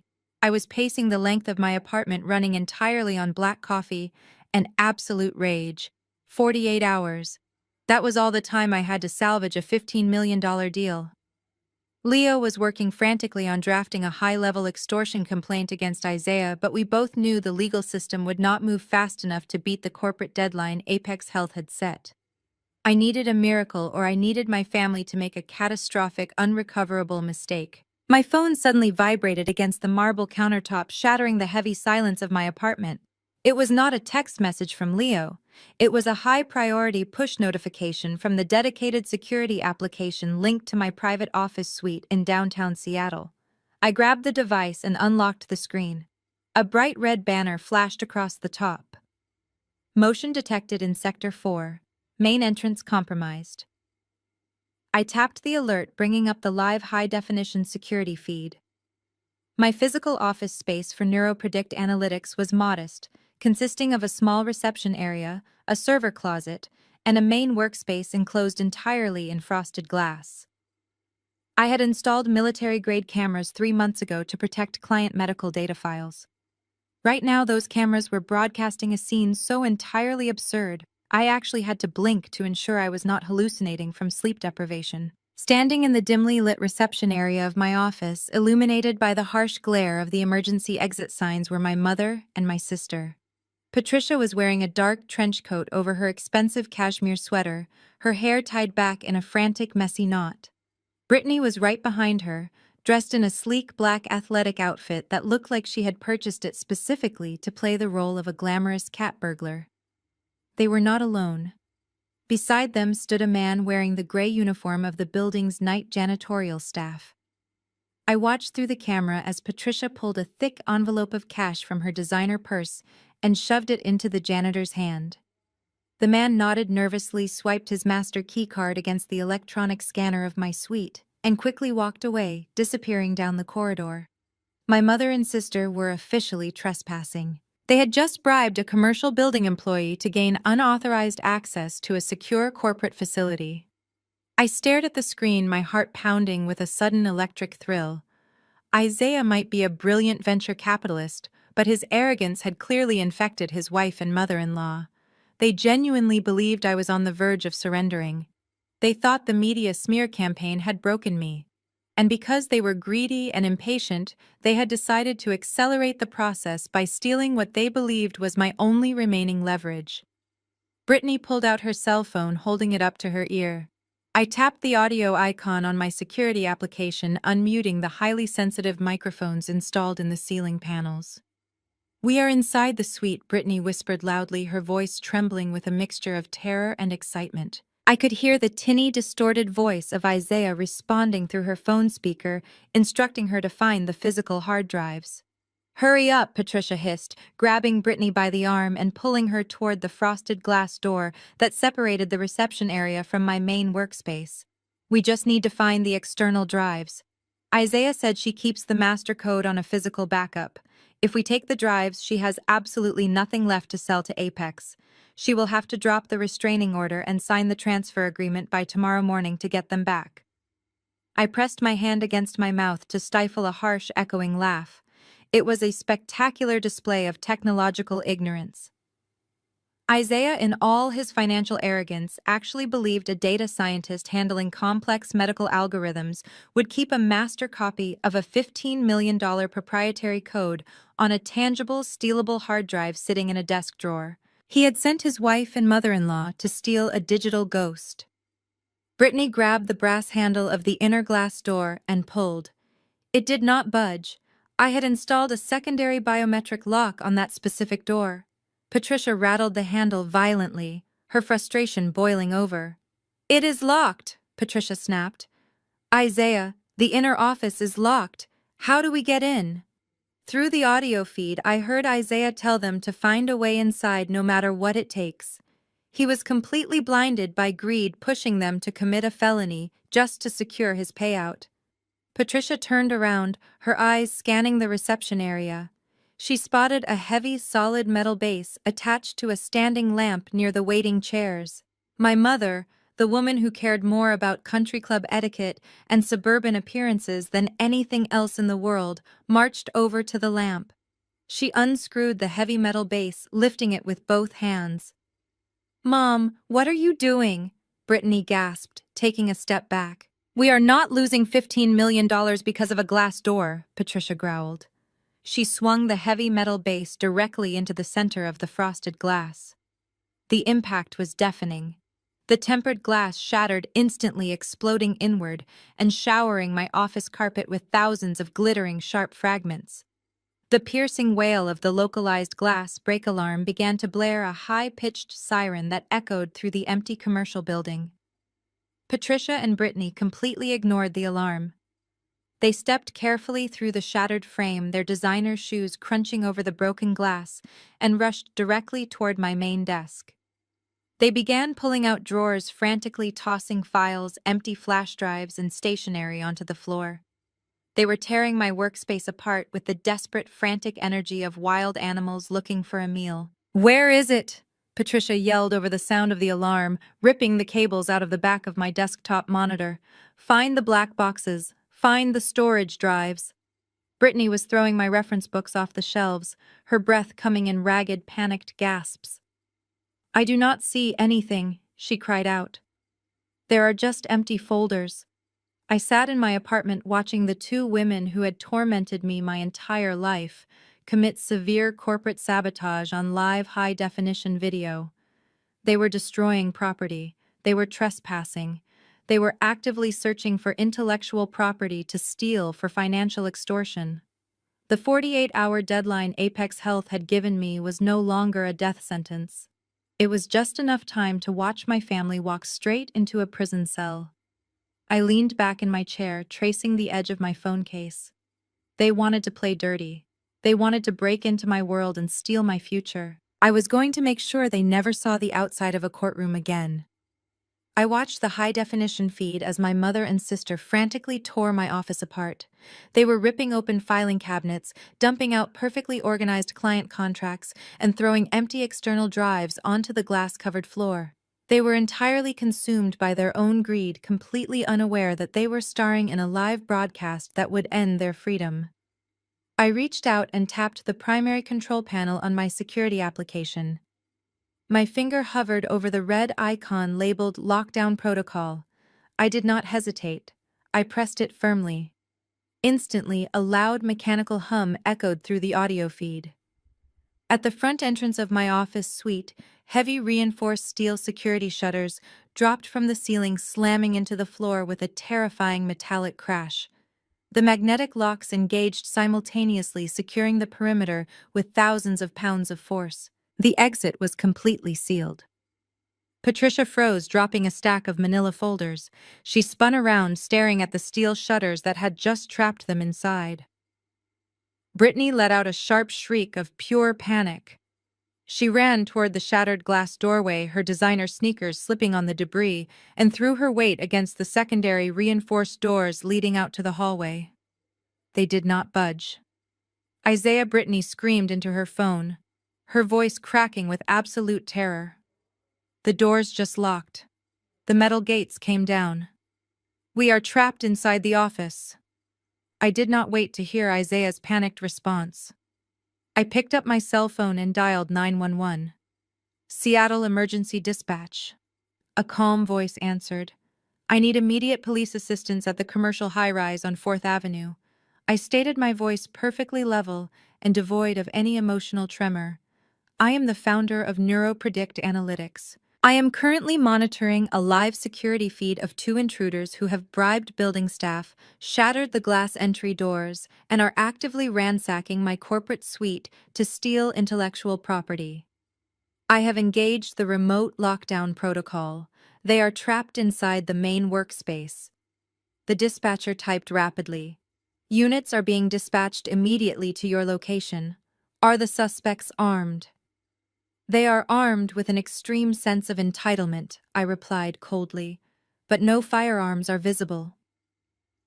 I kept the emergency operator on the line and turned my attention back to the monitor. Patricia was losing her mind. She was screaming at Brittany, blaming her for moving too slowly, blaming Isaiah for giving them terrible instructions. Brittany was hyperventilating, begging her husband over the phone to call the building management and get them out.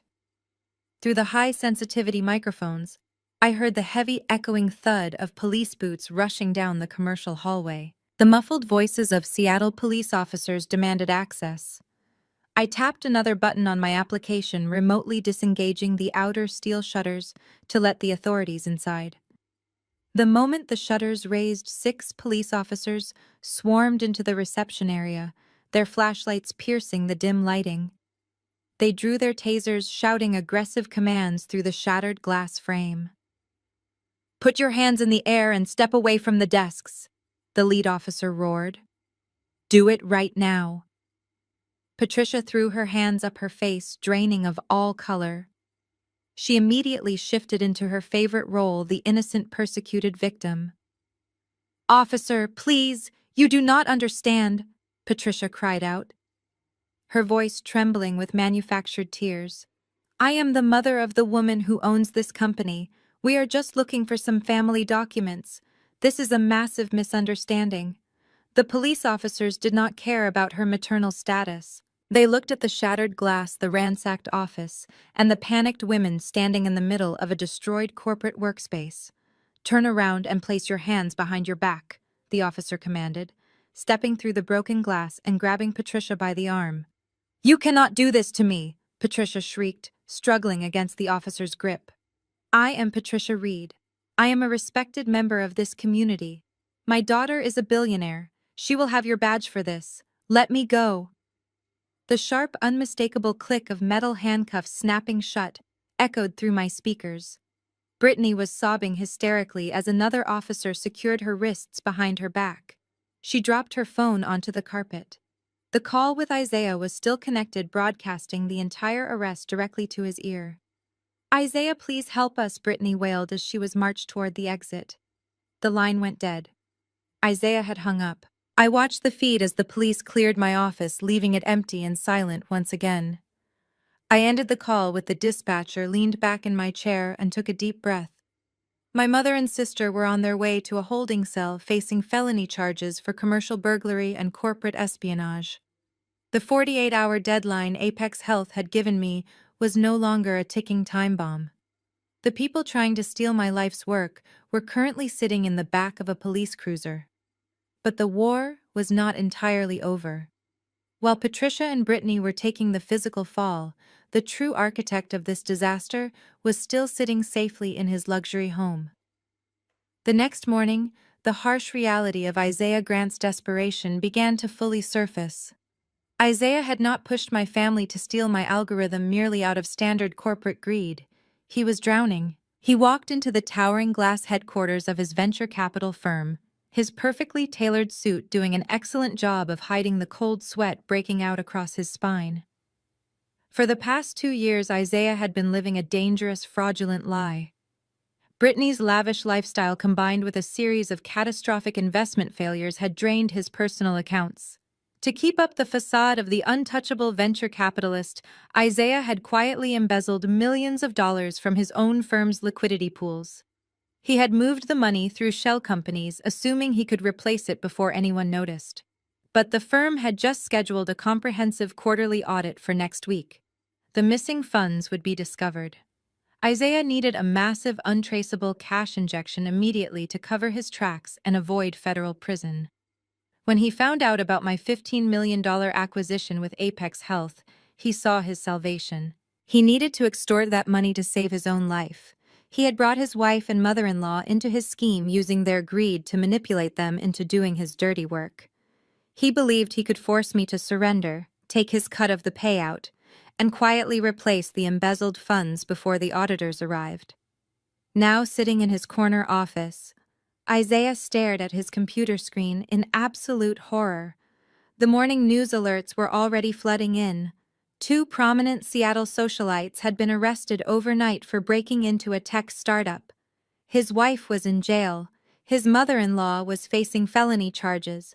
His crude attempt at physical theft had failed spectacularly, and the extortion clock was ticking down to his own destruction. Isaiah realized that hiding behind his family was no longer an option. The legal maneuvers and the smear campaigns had not broken me. The physical break-in had ended in a disastrous arrest. He was out of pawns, out of time, and out of money. If the Apex Health deal did not close, and if he did not extract his share to cover the stolen venture capital funds, he was going to lose his career, his freedom, and his entire life. He picked up his office phone, his knuckles white as he gripped the receiver. He knew he had to face me directly. He had to use his final, most destructive weapon to force my hand before the executives at Apex Health completely walked away from the negotiation table. The morning after the arrests, the Seattle courthouse was a cathedral of cold marble and echoing footsteps. I walked through the heavy wooden doors beside my attorney Leo, carrying a pristine leather briefcase that held the absolute destruction of my family's remaining leverage. We were not there to negotiate. We were there to drop a legal guillotine. The emergency hearing for a strict protective order took exactly 14 minutes. Standing before a weary Superior Court judge, Leo presented the high-definition security footage from my office. The video played on a large monitor in the center of the courtroom. The judge watched in complete silence as Patricia and Brittany, accompanied by a bribed janitor, shattered the frosted glass of my corporate suite and ransacked my workspace. The police report filed just hours earlier confirmed the felony charges of commercial burglary and attempted corporate espionage. My mother and sister were sitting at the defense table. They had been bailed out of the holding cell by Richard just before dawn, and they looked absolutely hollowed out. Patricia was still wearing the same cashmere sweater from the night before, but it was now stained, wrinkled, and covered in fine glass dust. Her perfect hair was a tangled mess. Brittany sat completely slumped in her chair, staring at the mahogany table with bloodshot, swollen eyes. The arrogant, entitled women who had tried to steal my $15 million acquisition were gone, replaced by two terrified criminals facing the severe consequences of their actions. The judge did not offer them an ounce of sympathy. He looked over his reading glasses, his expression radiating absolute disgust. Based on the incontrovertible video evidence and the severity of the felony charges pending against the respondents, this court grants a full comprehensive restraining order, the judge declared, striking his gavel. Patricia Reed and Brittany Grant are hereby ordered to remain a minimum of 500 feet away from Morgan Reed, her personal residence, her corporate offices, and any location she frequents. Furthermore, all forms of contact, including digital communication, phone calls, and third-party messaging, are strictly prohibited. Any violation of this order will result in immediate arrest and incarceration without bail. I did not smile. I simply nodded to the judge, signed the paperwork Leo placed in front of me, and stood up. As I turned to leave the courtroom, Patricia looked up at me. Her lips parted as if she wanted to beg to use that familiar, manipulative, maternal tone to reel me back in. But the presence of two armed bailiffs standing directly behind her chair forced her to swallow her words. The legal boundary was now a physical reality of iron and concrete. They were legally banished from my existence. By the time Leo and I stepped out of the courthouse and onto the bustling Seattle sidewalk, the media landscape had violently shifted. The internet is a ruthless, unforgiving arena, and Brittany was about to experience the full devastating force of a public execution. During the night, while Brittany and Patricia were sitting in a sterile police holding cell, the King County Sheriff's Department processed their booking information. Mugshots are public record in the state of Washington. A sharp, ambitious local journalist had already cross-referenced the arrest logs with the viral social media video Brittany had posted just 24 hours earlier. The resulting news article dropped like a nuclear bomb across the digital world. The headline was plastered everywhere. Lifestyle influencer who claimed sister defrauded family, arrested for smashing into sister's corporate office to steal hard drives. The article featured two images placed side by side. On the left was a screenshot from Brittany's tearful victim playing video where she accused me of bankrupting our parents. On the right was her official police mugshot. Her mascara was smeared down her cheeks, her face was blotchy, and she held a booking placard bearing her full name and the felony charges. The hypocrisy was so spectacular, so undeniably profound, that the internet turned on her instantly. The same digital mob that had been screaming for my head yesterday was now tearing Brittany to shreds. I opened my phone as I got into the back of my hired car, watching her carefully curated digital empire collapse in real time. Her comment sections were a wasteland of mockery and outrage. Former fans were calling her a sociopathic liar, a thief, and a fraud. Dozens of users pointed out the sheer insanity of crying about a supposedly stolen family fortune while literally wearing a $5,000 designer athletic outfit to commit a corporate burglary. But the public humiliation was only the beginning of her downfall. Within 3 hours of the mugshot going viral, the corporate backlash began. Brittany had built her brand on a pristine, aspirational aesthetic. She relied heavily on sponsorships from high-end cosmetic lines, wellness companies, and luxury fashion brands. Corporate sponsors possess zero tolerance for brand ambassadors, facing felony burglary charges. I watched my screen as 4 major brand partners publicly severed ties with her company. They issued crisp, identical public relations statements, announcing the immediate termination of all contracts with Brittany Grant, citing clear violations of their morality clauses. Her upcoming product launches were canceled. Her affiliate links were deactivated. Her entire revenue stream evaporated before lunchtime. Richard and Patricia were entirely powerless to stop the bleeding. They had spent their entire lives treating Brittany as the golden child, inflating her ego and shielding her from the consequences of her profound financial incompetence. Now their golden child was a national laughingstock, her face plastered across gossip blogs and legal news sites alike. They were completely isolated, humiliated, and legally barred from ever coming near me again. I locked my phone screen and leaned my head against the cool leather seat of the car. I had successfully severed the emotional and physical ties to my family. They were trapped in their own self-inflicted misery, stripped of their weapons and their dignity. But I knew the war was not over yet. While my parents and my sister were drowning in the public relations disaster, Isaiah was still lurking in the shadows. His pawns had failed him. The violent break-in had only strengthened my legal standing and ruined his wife's career. He was running out of time, running out of money, and watching the $15 million acquisition slip further from his grasp. A cornered predator is always the most dangerous, and Isaiah was about to abandon the legal maneuvering and initiate a catastrophic scorched earth strategy to force my hand. Isaiah Grant sat alone in the darkened study of his sprawling Medina estate. The house was dead quiet. Upstairs, his wife Brittany was heavily medicated, weeping uncontrollably over her ruined social media empire and her impending felony trial. His mother-in-law, Patricia, was facing identical charges of commercial burglary and attempted corporate espionage, but Isaiah did not care about their freedom or their tears. He cared exclusively about the fast-approaching quarterly audit at his venture capital firm. The millions of dollars he had quietly embezzled from his own liquidity pools formed a noose that was rapidly tightening around his neck. The $15 million acquisition by Apex Health was his only remaining exit strategy. Since the brute force break-in had resulted in strict restraining orders and spectacular public humiliation, his pawns were officially off the board. He had to pivot to a far more sinister strategy. He poured himself a generous glass of bourbon, his razor-sharp mind calculating the next aggressive maneuver. If he could not win in a courtroom, he would win in the server room. Through his extensive, highly guarded network of Silicon Valley fixers, Isaiah tracked down a specific individual. He needed a digital mercenary, someone with intimate knowledge of Morgan's corporate architecture. Within hours, his contacts delivered exactly what he needed. They found a disgruntled former cloud infrastructure contractor who had worked for NeuroPredict Analytics during its earliest days.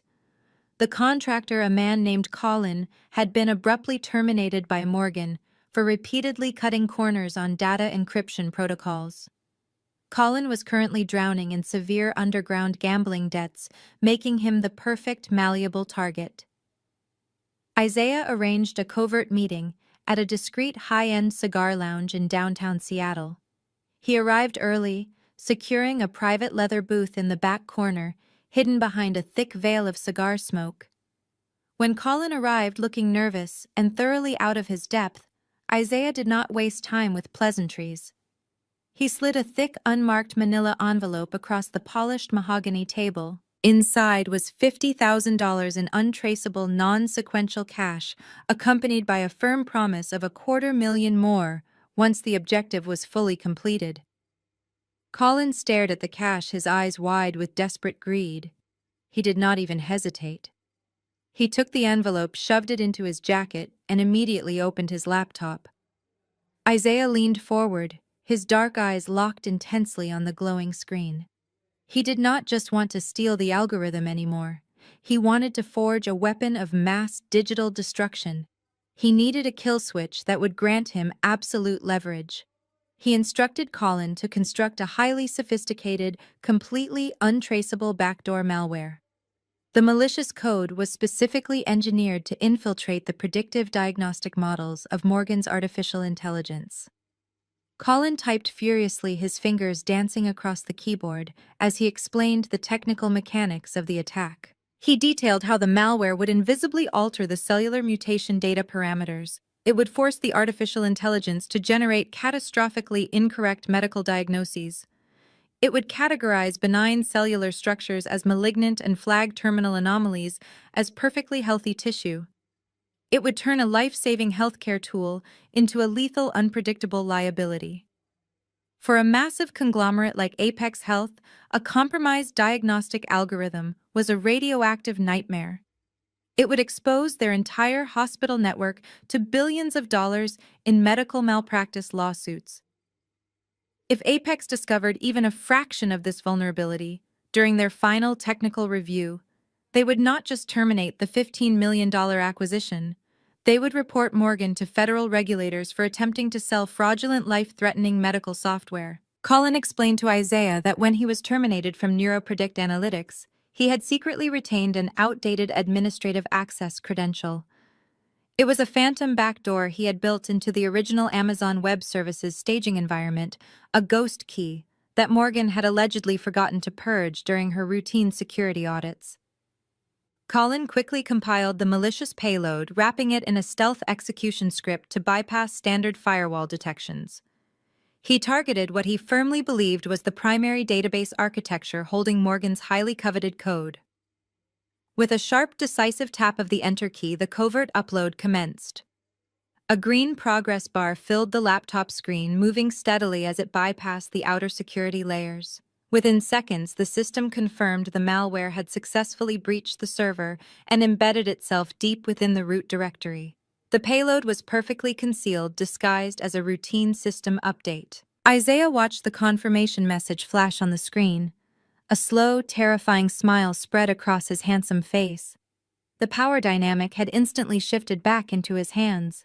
He was no longer the desperate venture capitalist trying to scramble for loose change while his wife faced a prison sentence. He was holding a digital gun directly to Morgan's head. The malware was currently dormant, sitting silently in the dark, waiting for a single remote command to execute and destroy everything in its path. If Morgan refused to drop the felony charges against Brittany and Patricia, and if she refused to sign over 50% of the Apex payout, Isaiah would simply push the button. He would corrupt her entire life's work just hours before Apex Health conducted their final technical review. He would ensure she lost the deal, faced federal fraud charges, and ended up in a prison cell right alongside her mother and sister. Isaiah pulled out his sleek smartphone. He could not email or text Morgan directly, as his wife and mother-in-law were bound by the strict restraining order, and any written extortion could be easily traced by cybercrime units. He needed to look her in the eye. He needed to watch her break in real time. He bypassed her personal number and dialed the direct line of her attorney, Leo. When Leo answered, Isaiah kept his voice remarkably calm, dripping with lethal confidence. He demanded a face-to-face meeting with Morgan at a neutral location the very next day. He told Leo to relay a simple, devastating message to his defiant client. "Inform Morgan that I have the absolute keys to her kingdom," Isaiah stated smoothly. If she does not meet me tomorrow, her algorithm dies, and she takes the fall for the greatest medical fraud of the decade. Let us see how smart she really is. The meeting took place at a sterile, dimly lit coffee shop in the industrial district of Seattle, miles away from the bustling corporate centers where Isaiah normally operated. The rain lashed heavily against the large glass windows, blurring the gray cityscape outside. I walked through the front doors, my trench coat damp, my expression completely unreadable. My attorney Leo was sitting in an unmarked sedan, parked across the street, monitoring a secure audio feed transmitted through a tiny microphone pinned beneath my lapel. I was not walking into a trap blind. I was walking in to record a severe federal felony. Isaiah was sitting in a leather booth at the very back of the empty cafe. He wore a bespoke charcoal suit, a stark contrast to the worn-out surroundings. He looked like the picture of absolute control, casually sipping a dark espresso. But as I approached the table, my trained eyes caught the micro-expressions of a truly desperate man. His jaw was clenched tight enough to grind his teeth to dust. The subtle, erratic tapping of his expensive leather shoe against the floorboards betrayed the immense financial pressure crushing his lungs.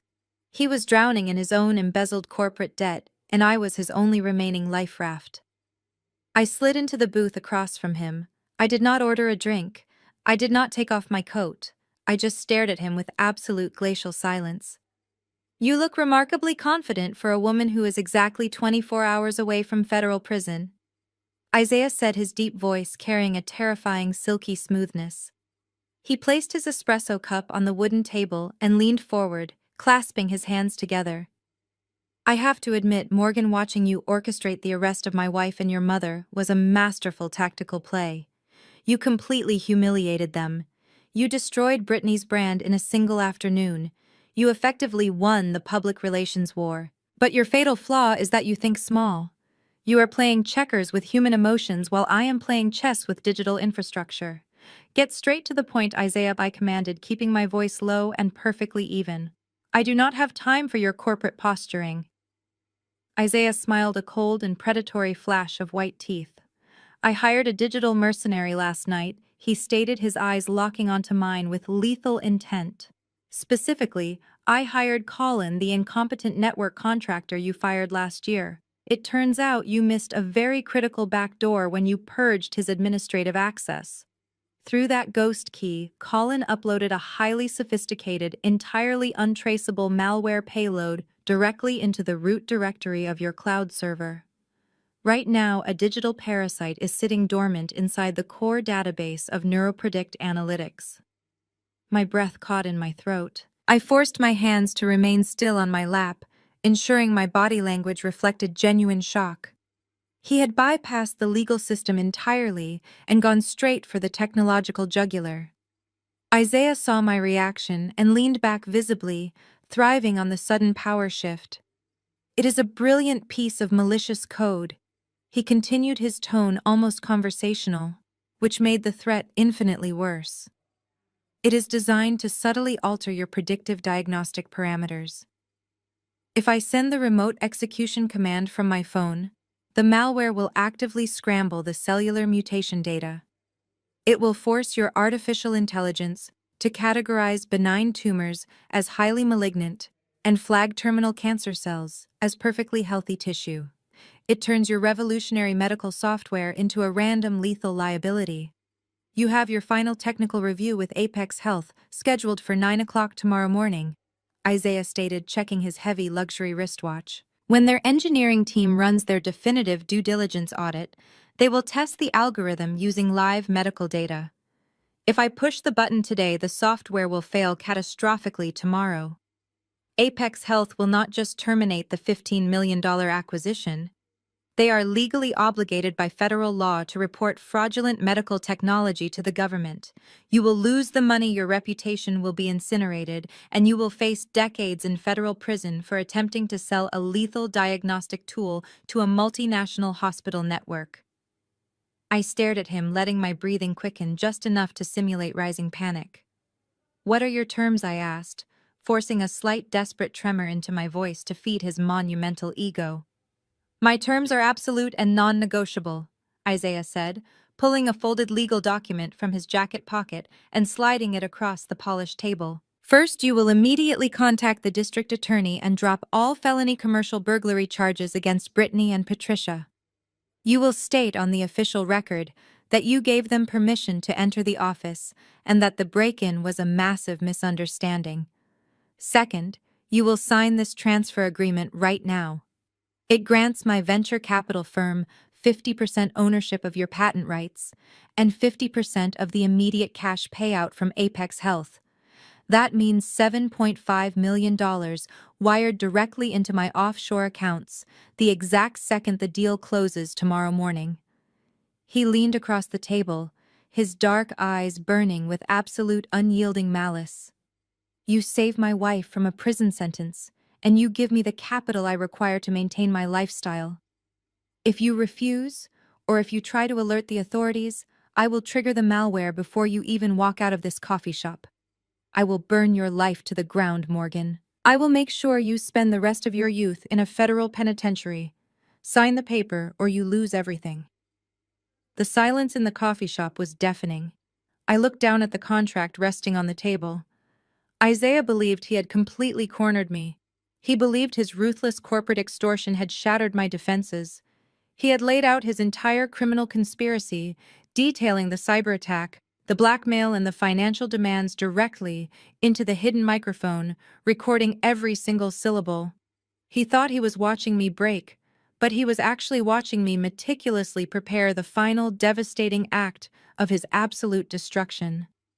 I stared down at the crisp white paper resting on the scratched wooden table. The silence in the coffee shop stretched out thick and heavy. Isaiah sat perfectly still, his dark eyes locked onto my face, waiting for the inevitable collapse. I knew exactly what I had to do. I had spent my entire childhood learning how to appease narcissists. I knew exactly how to feed their egos, how to make them feel infinitely powerful, and how to shrink myself down into a manageable, pathetic target. I let my shoulders slump forward. I took a sharp, jagged breath, allowing the air to catch in the back of my throat.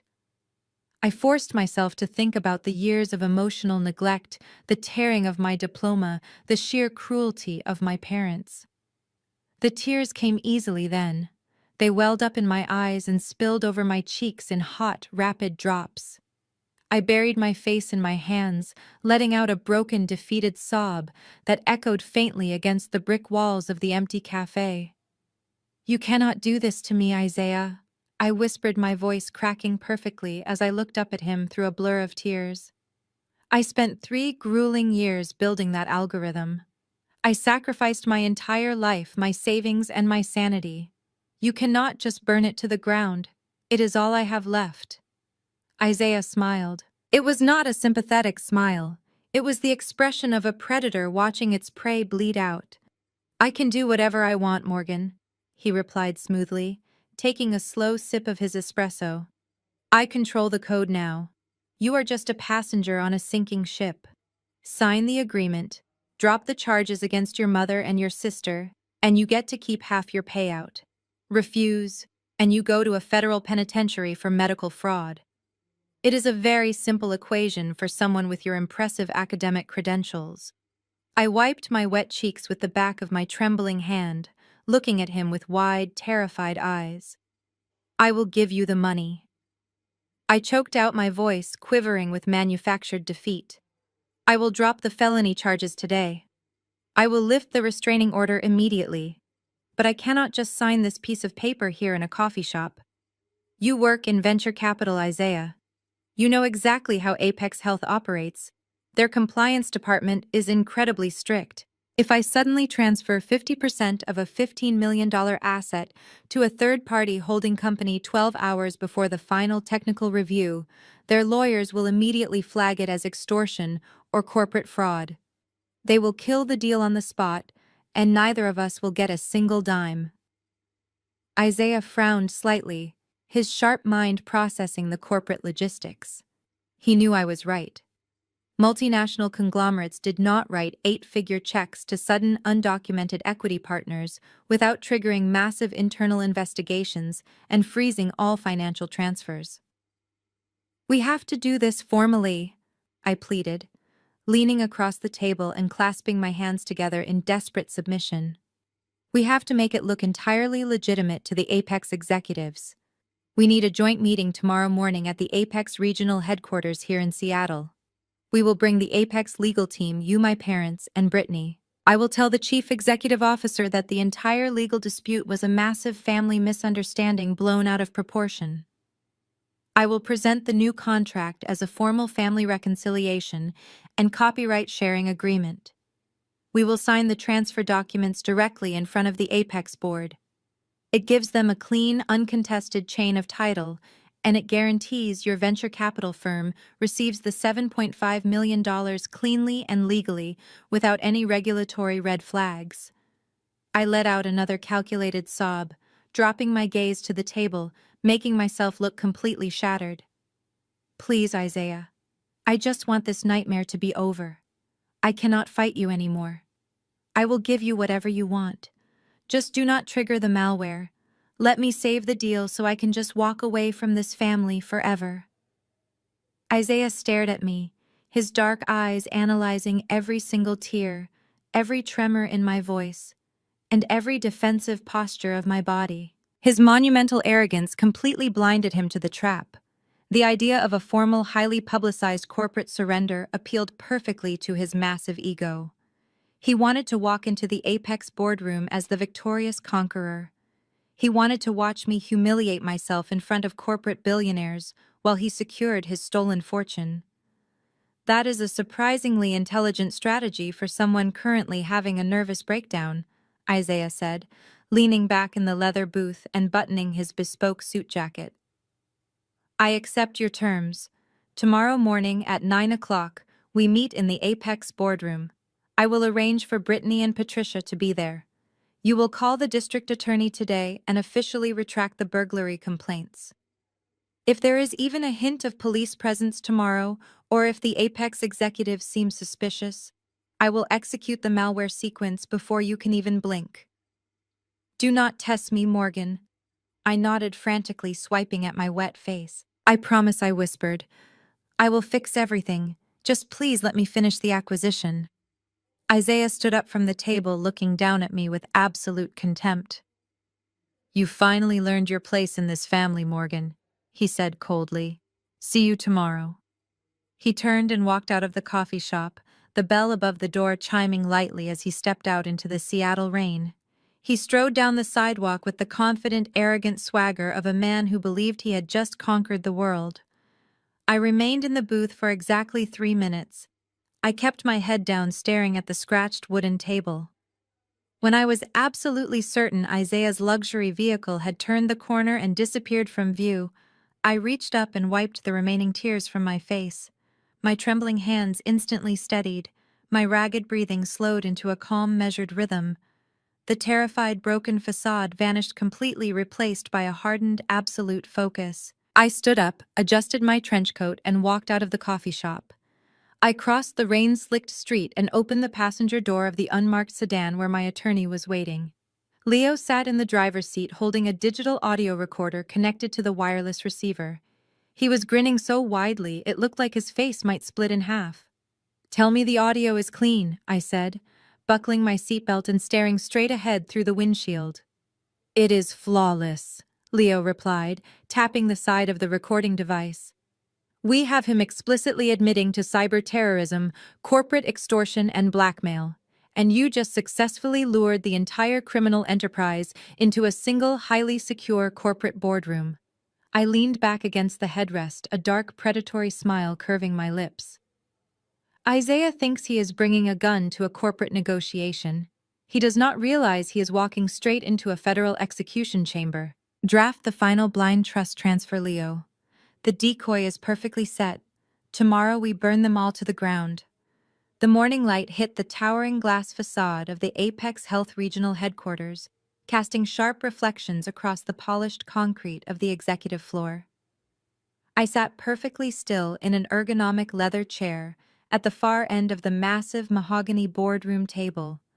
Beside me sat my attorney Leo, his pristine briefcase resting near his hands.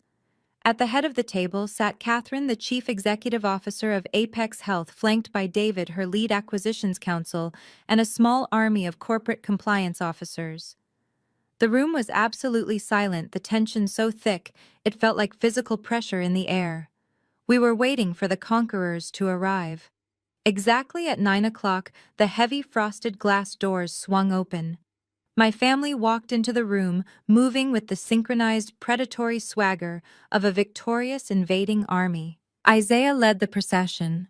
The African-American venture capitalist wore a bespoke navy blue suit, his posture radiating a terrifying, absolute arrogance.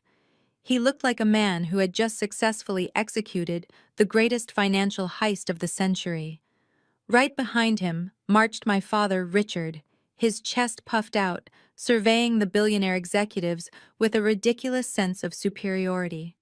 My mother, Patricia, followed closely, wearing a designer pantsuit and an expression of martyred grace, as if she had not spent the previous night in a county holding cell. And finally there was Brittany. My sister looked physically exhausted, her face pale and her eyes darting nervously around the imposing corporate space, but she kept her chin tilted upward desperately, trying to project the image of a successful entrepreneur rather than a bailed-out felon. I had officially called the district attorney 2 hours earlier to drop the commercial burglary charges, paving the way for their release just before dawn. They believed my compliance was the ultimate white flag. They believed I had surrendered to Isaiah's digital terrorism. Richard did not even look at me as he approached the table. He completely ignored his daughter, the actual founder of the company they were discussing, and walked directly toward Catherine. He placed his hands flat on the mahogany surface, leaning forward, with the unearned confidence of a man used to bullying small business owners in suburban country clubs. "Good morning, Catherine," Richard announced, his voice booming through the quiet boardroom. "I am Richard Reed, the patriarch of this family. I want to personally apologize for the brief legal confusion over the past 2 days. My daughter Morgan is a talented programmer, but she is highly emotional and incredibly naive when it comes to the realities of high-level corporate commerce. She made some severe miscalculations regarding the ownership structure of her startup. Fortunately, the adults have stepped in to correct her mistakes. From this moment forward, you will be conducting all financial and technical negotiations directly with my son-in-law, Isaiah Grant. He speaks for our family, and he speaks for the algorithm." Catherine stared at my father. She did not blink. She did not offer her hand for him to shake. She simply looked at him with the cold, assessing gaze of a predator, analyzing a particularly loud, irrelevant insect. She then slowly shifted her eyes toward Isaiah. Isaiah stepped smoothly into the center of the room, effortlessly taking command of the space. He unbuttoned his suit jacket and offered a crisp, perfectly practiced corporate smile to the Apex Health executives. He placed a thick, leather-bound folder onto the table and slid it precisely toward the center. "Thank you, Richard," Isaiah said, his deep voice filling the room with manufactured charm. "Catherine, David, it is a pleasure to finally meet you both. I know the temporary restraining order caused a brief panic within your compliance department, but I am pleased to announce that the Reed family has reached a comprehensive, legally binding reconciliation.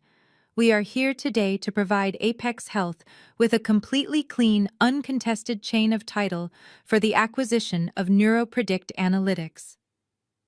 Isaiah began pacing slowly behind my chair, treating me like a prop in his masterful presentation. He placed a heavy hand on my shoulder, his fingers digging painfully into my collarbone. I forced myself to look down at the table, maintaining my facade of total broken submission. "As Richard mentioned, Morgan is a brilliant coder." Isaiah continued, his tone dripping with condescending praise. "But no successful technology is built in a vacuum. Morgan utilized significant familial resources to construct the foundation of her artificial intelligence. Hardware seed capital and proprietary industry strategies were provided by the family trust. Morgan initially attempted to bypass these contributions out of a misguided sense of independence. However, after a very thorough family discussion yesterday afternoon, Morgan has formally acknowledged her sister Brittany as a 50% equity partner in this venture. Brittany sat up straighter in her chair, offering the board members a bright plastic smile. I am just so thrilled we could come together as a family to share this amazing medical technology with the world. Brittany lied flawlessly. Isaiah moved away from my chair and returned to his spot across the table, his dark eyes locking onto Catherine. He was preparing to deliver the veiled threat, the subtle reminder of the digital gun he was holding to my head. The document I just placed on the table is a fully executed copyright sharing agreement, Isaiah stated, tapping the leather folder. Once your legal team signs off on this updated equity structure, the $15 million acquisition can proceed exactly as planned. Half the funds will be routed to Morgan, and half will be transferred directly to my venture capital holding firm on behalf of my wife.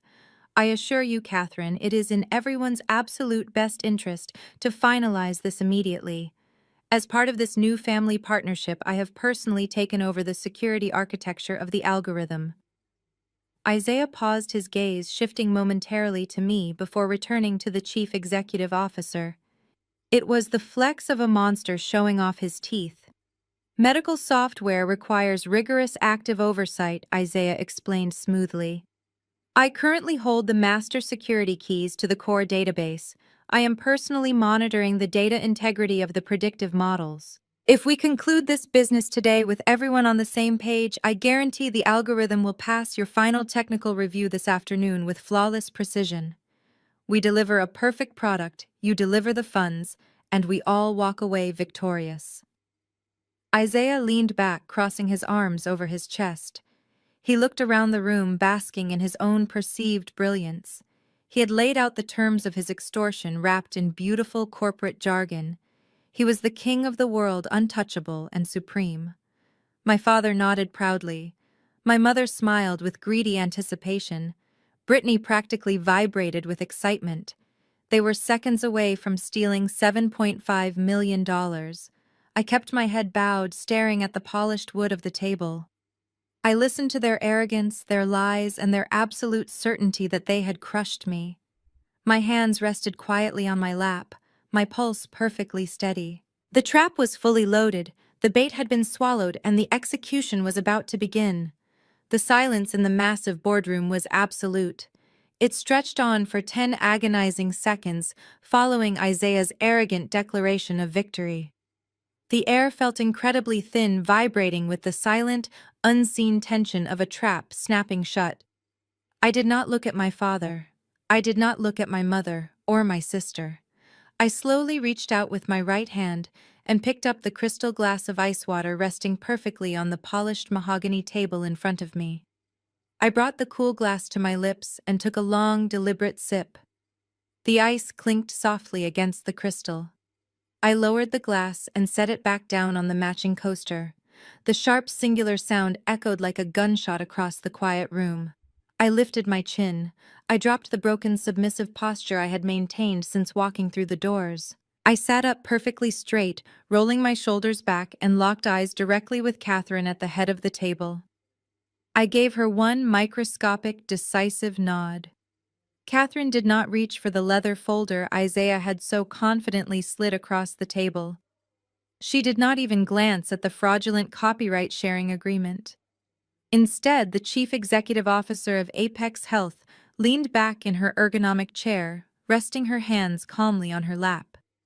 Her sharp, predatory gaze remained fixed on the venture capitalist standing at the center of her boardroom. Your presentation is highly illustrative. Isaiah, Catherine stated, her voice as cold and hard as a glacier. It paints a very specific picture of family dynamics and corporate security.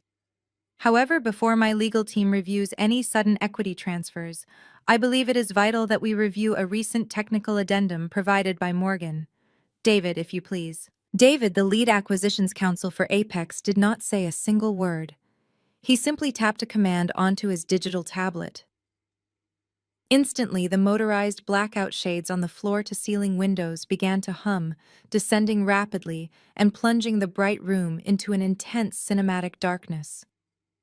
The massive wall panel behind Catherine illuminated with a brilliant white light as the hidden overhead projector powered on.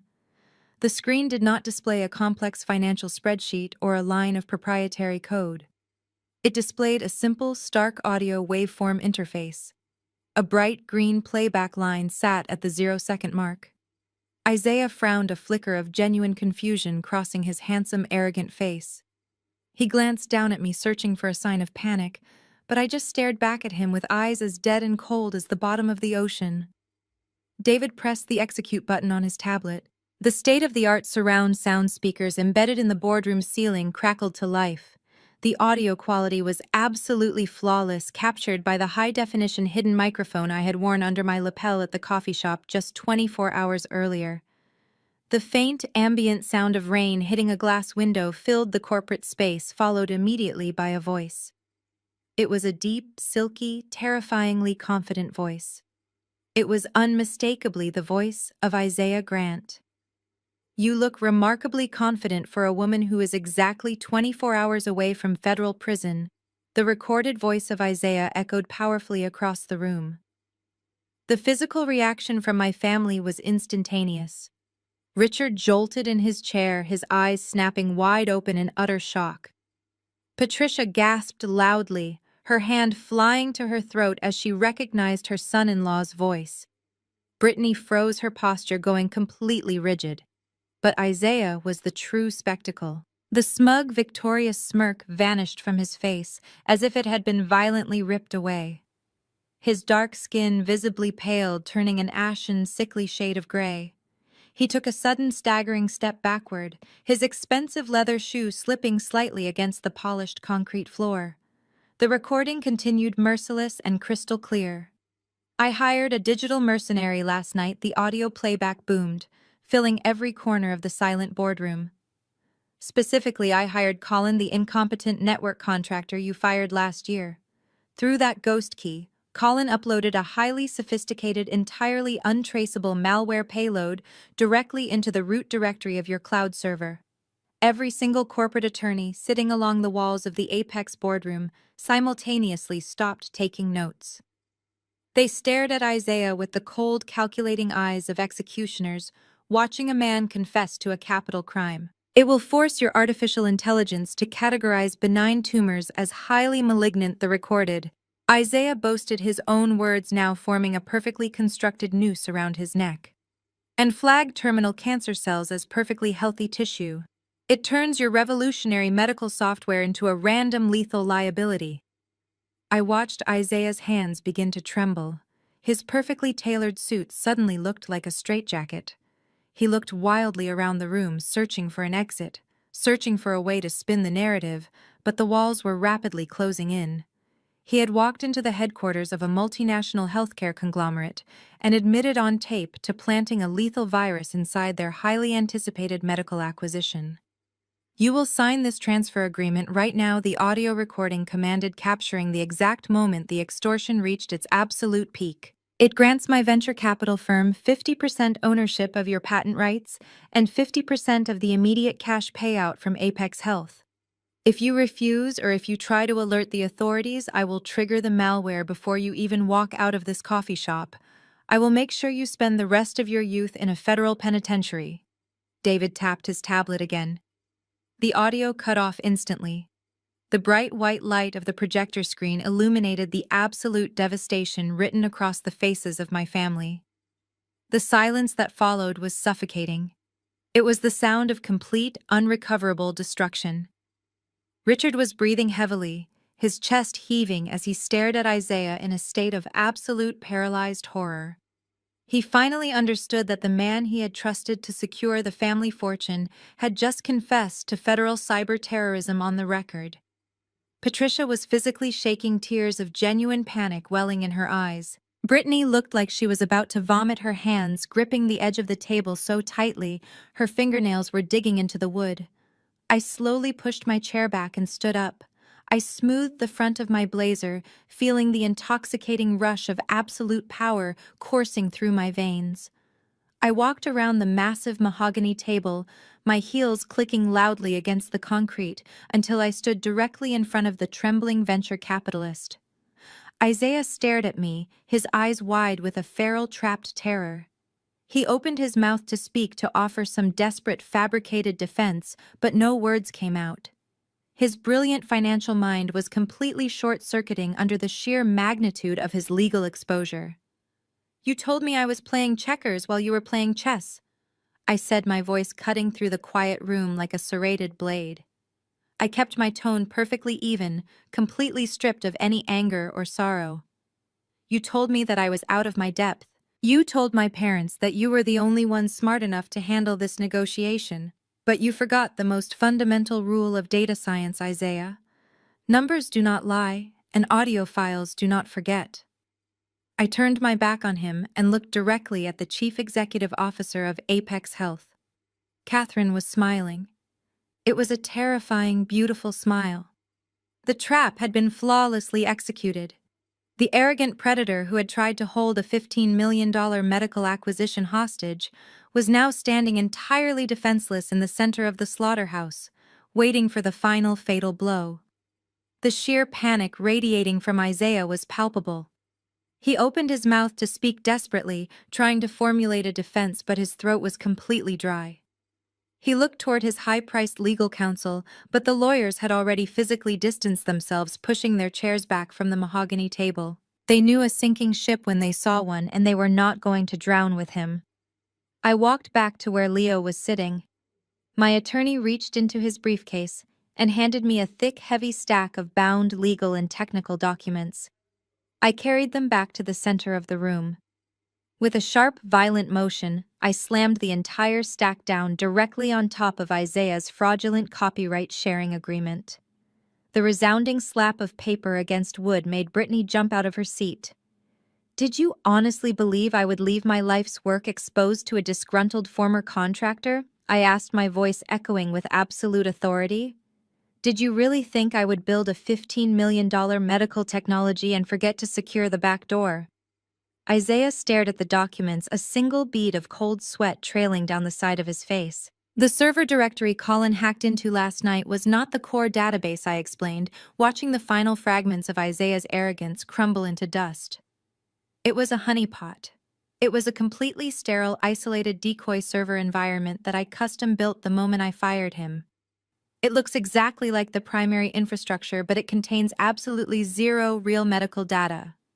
It is a digital cage, Isaiah. You paid $50,000 to upload a lethal malware payload into an empty box. Your virus is currently sitting in a quarantine zone surrounded by monitoring scripts that tracked the upload directly back to Colin's Internet Protocol address, which the federal authorities are currently tracing back to you." Isaiah swayed on his feet. His hands gripped the edge of the table as his knees threatened to buckle. He turned his desperate, bloodshot eyes toward the chief executive officer of Apex Health. "Catherine," he stammered, his deep voice cracking into a pathetic, high-pitched wheeze. "The injunction, the court order froze her assets. She cannot legally sell you the algorithm. The contract is void. My family still has a claim." Catherine simply smiled, resting her chin on her steepled fingers. She did not say a word. She just looked at me, giving me the floor to deliver the execution. I leaned forward, resting my hands on the stack of documents. "That brings us to your second catastrophic miscalculation, Isaiah. You spent thousands of dollars in legal fees to file an emergency restraining order against NeuroPredict Analytics. You thought you successfully locked down my assets and blocked this acquisition."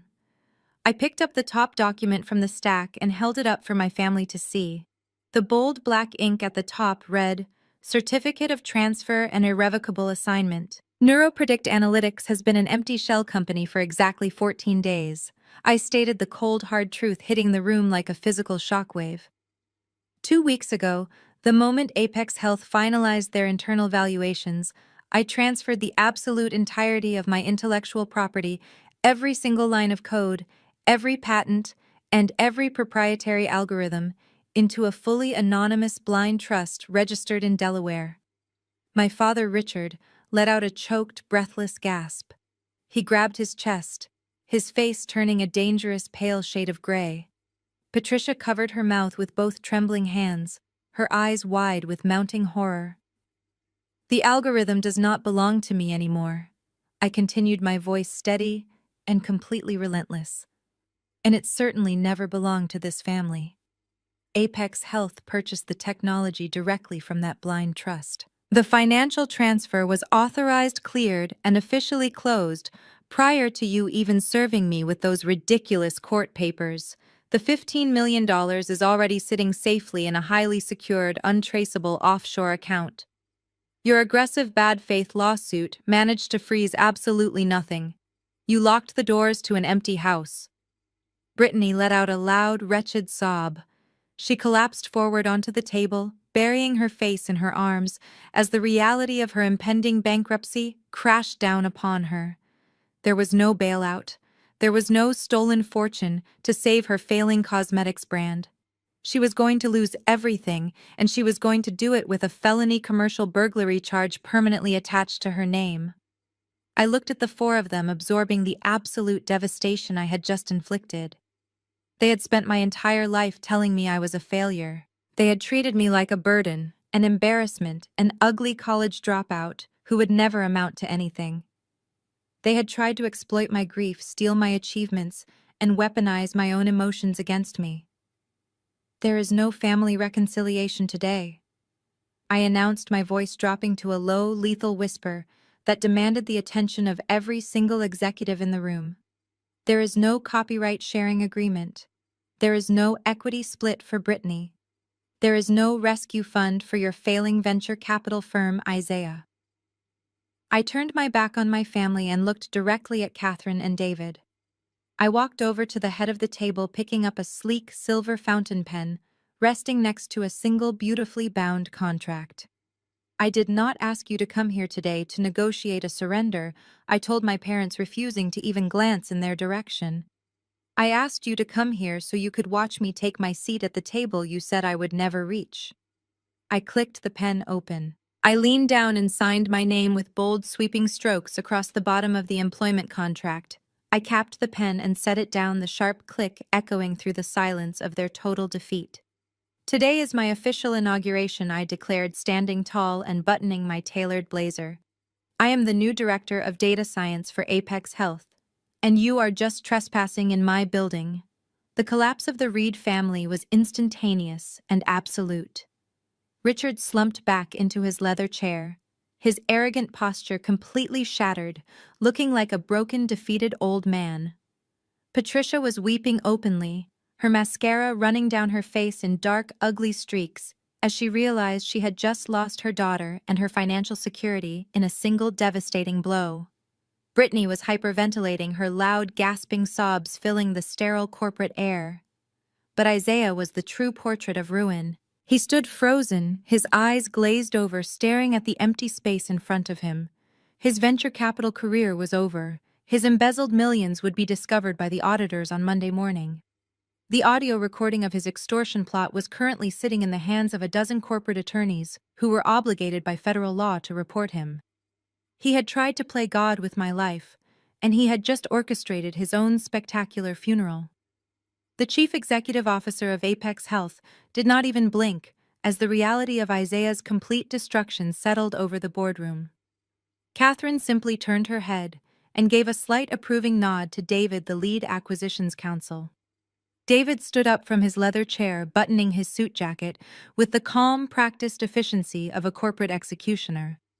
He looked directly at the trembling venture capitalist who had just tried to hold a multinational healthcare conglomerate hostage. You severely misunderstood the legal obligations of a publicly traded entity, David stated, his voice ringing with absolute chilling authority. The moment we heard the audio recording of your extortion plot, our compliance team initiated a mandatory federal reporting protocol. Apex Health does not negotiate with cyber terrorists. We report them. While you were busy delivering your arrogant presentation, my office was on a secure line with the Seattle Police Department, and the Regional Enforcement Division of the Securities and Exchange Commission. Right on cue, the heavy frosted glass doors of the boardroom swung open for the second time that morning. They were not opened by corporate assistants. Two uniformed Seattle police officers strode into the room, flanked immediately by two federal agents wearing dark suits and severe expressions. The atmosphere in the room shifted from corporate tension to a genuine criminal takedown. Isaiah Grant, one of the federal agents, announced, pulling a badge from his jacket pocket. "You are under arrest for corporate extortion, economic espionage, and severe violations of federal insider trading laws. Place your hands behind your back immediately." Isaiah did not fight. The arrogant, untouchable financial predator was entirely broken. His shoulders slumped in total defeat as a police officer forcefully turned him around, pulling his arms behind his back. The sharp, heavy click of steel handcuffs snapping shut around his wrists echoed violently through the silent boardroom. His bespoke navy blue suit suddenly looked like a cheap costume. His entire career, his reputation in Silicon Valley, and his freedom evaporated in that single metallic sound. He was going to a federal penitentiary, and his life as he knew it was officially over. Brittany let out a piercing, hysterical scream as she watched her husband being marched out of the corporate headquarters in steel cuffs. She lunged forward, sobbing wildly, but Patricia grabbed her arm, pulling her back. My mother was trembling uncontrollably, her face a mask of pure, unadulterated terror.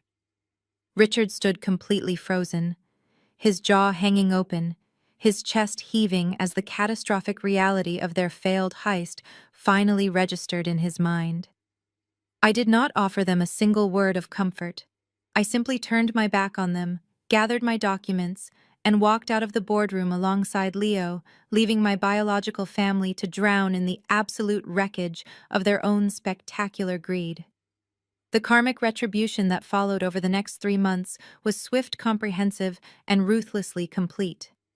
My parents had gambled their entire financial security on a bad faith lawsuit, fully believing they could bully me into submission to afford the exorbitant retainer for the aggressive corporate litigation firm that filed the frivolous injunction. Richard and Patricia had taken out a massive, high-interest second mortgage on their sprawling suburban home.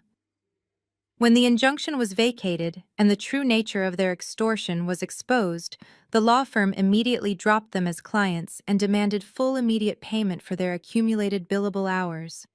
Richard and Patricia had absolutely no way to pay the staggering legal debt.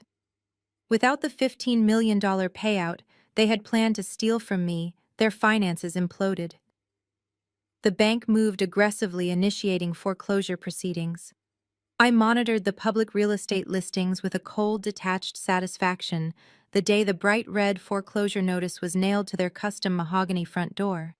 They lost the house they prized above all else. They were forced to pack their luxurious belongings into cheap cardboard boxes and move into a tiny rundown apartment on the outskirts of the city.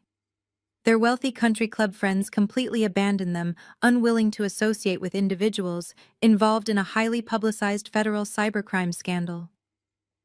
They became pariahs, stripped of the superficial status they had valued more than their own daughter.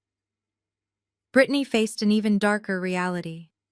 With her husband sitting in a federal holding cell awaiting trial, the authorities seized every single one of their joint financial assets to pay back the millions Isaiah had embezzled from his venture capital firm. Her luxury vehicles were repossessed. Her designer wardrobe was liquidated. Her entire lifestyle influencer empire was reduced to absolute ashes. Brand partners sued her for breach of contract, and her upcoming felony trial for commercial burglary ensured she would never secure another sponsorship deal again. She was left entirely bankrupt, disgraced, and utterly alone. As for me, I walked out of the Apex Health building that morning and stepped into a completely new universe.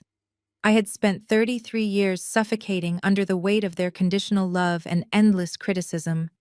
They had called me a disappointment, an ugly dropout, and a failure.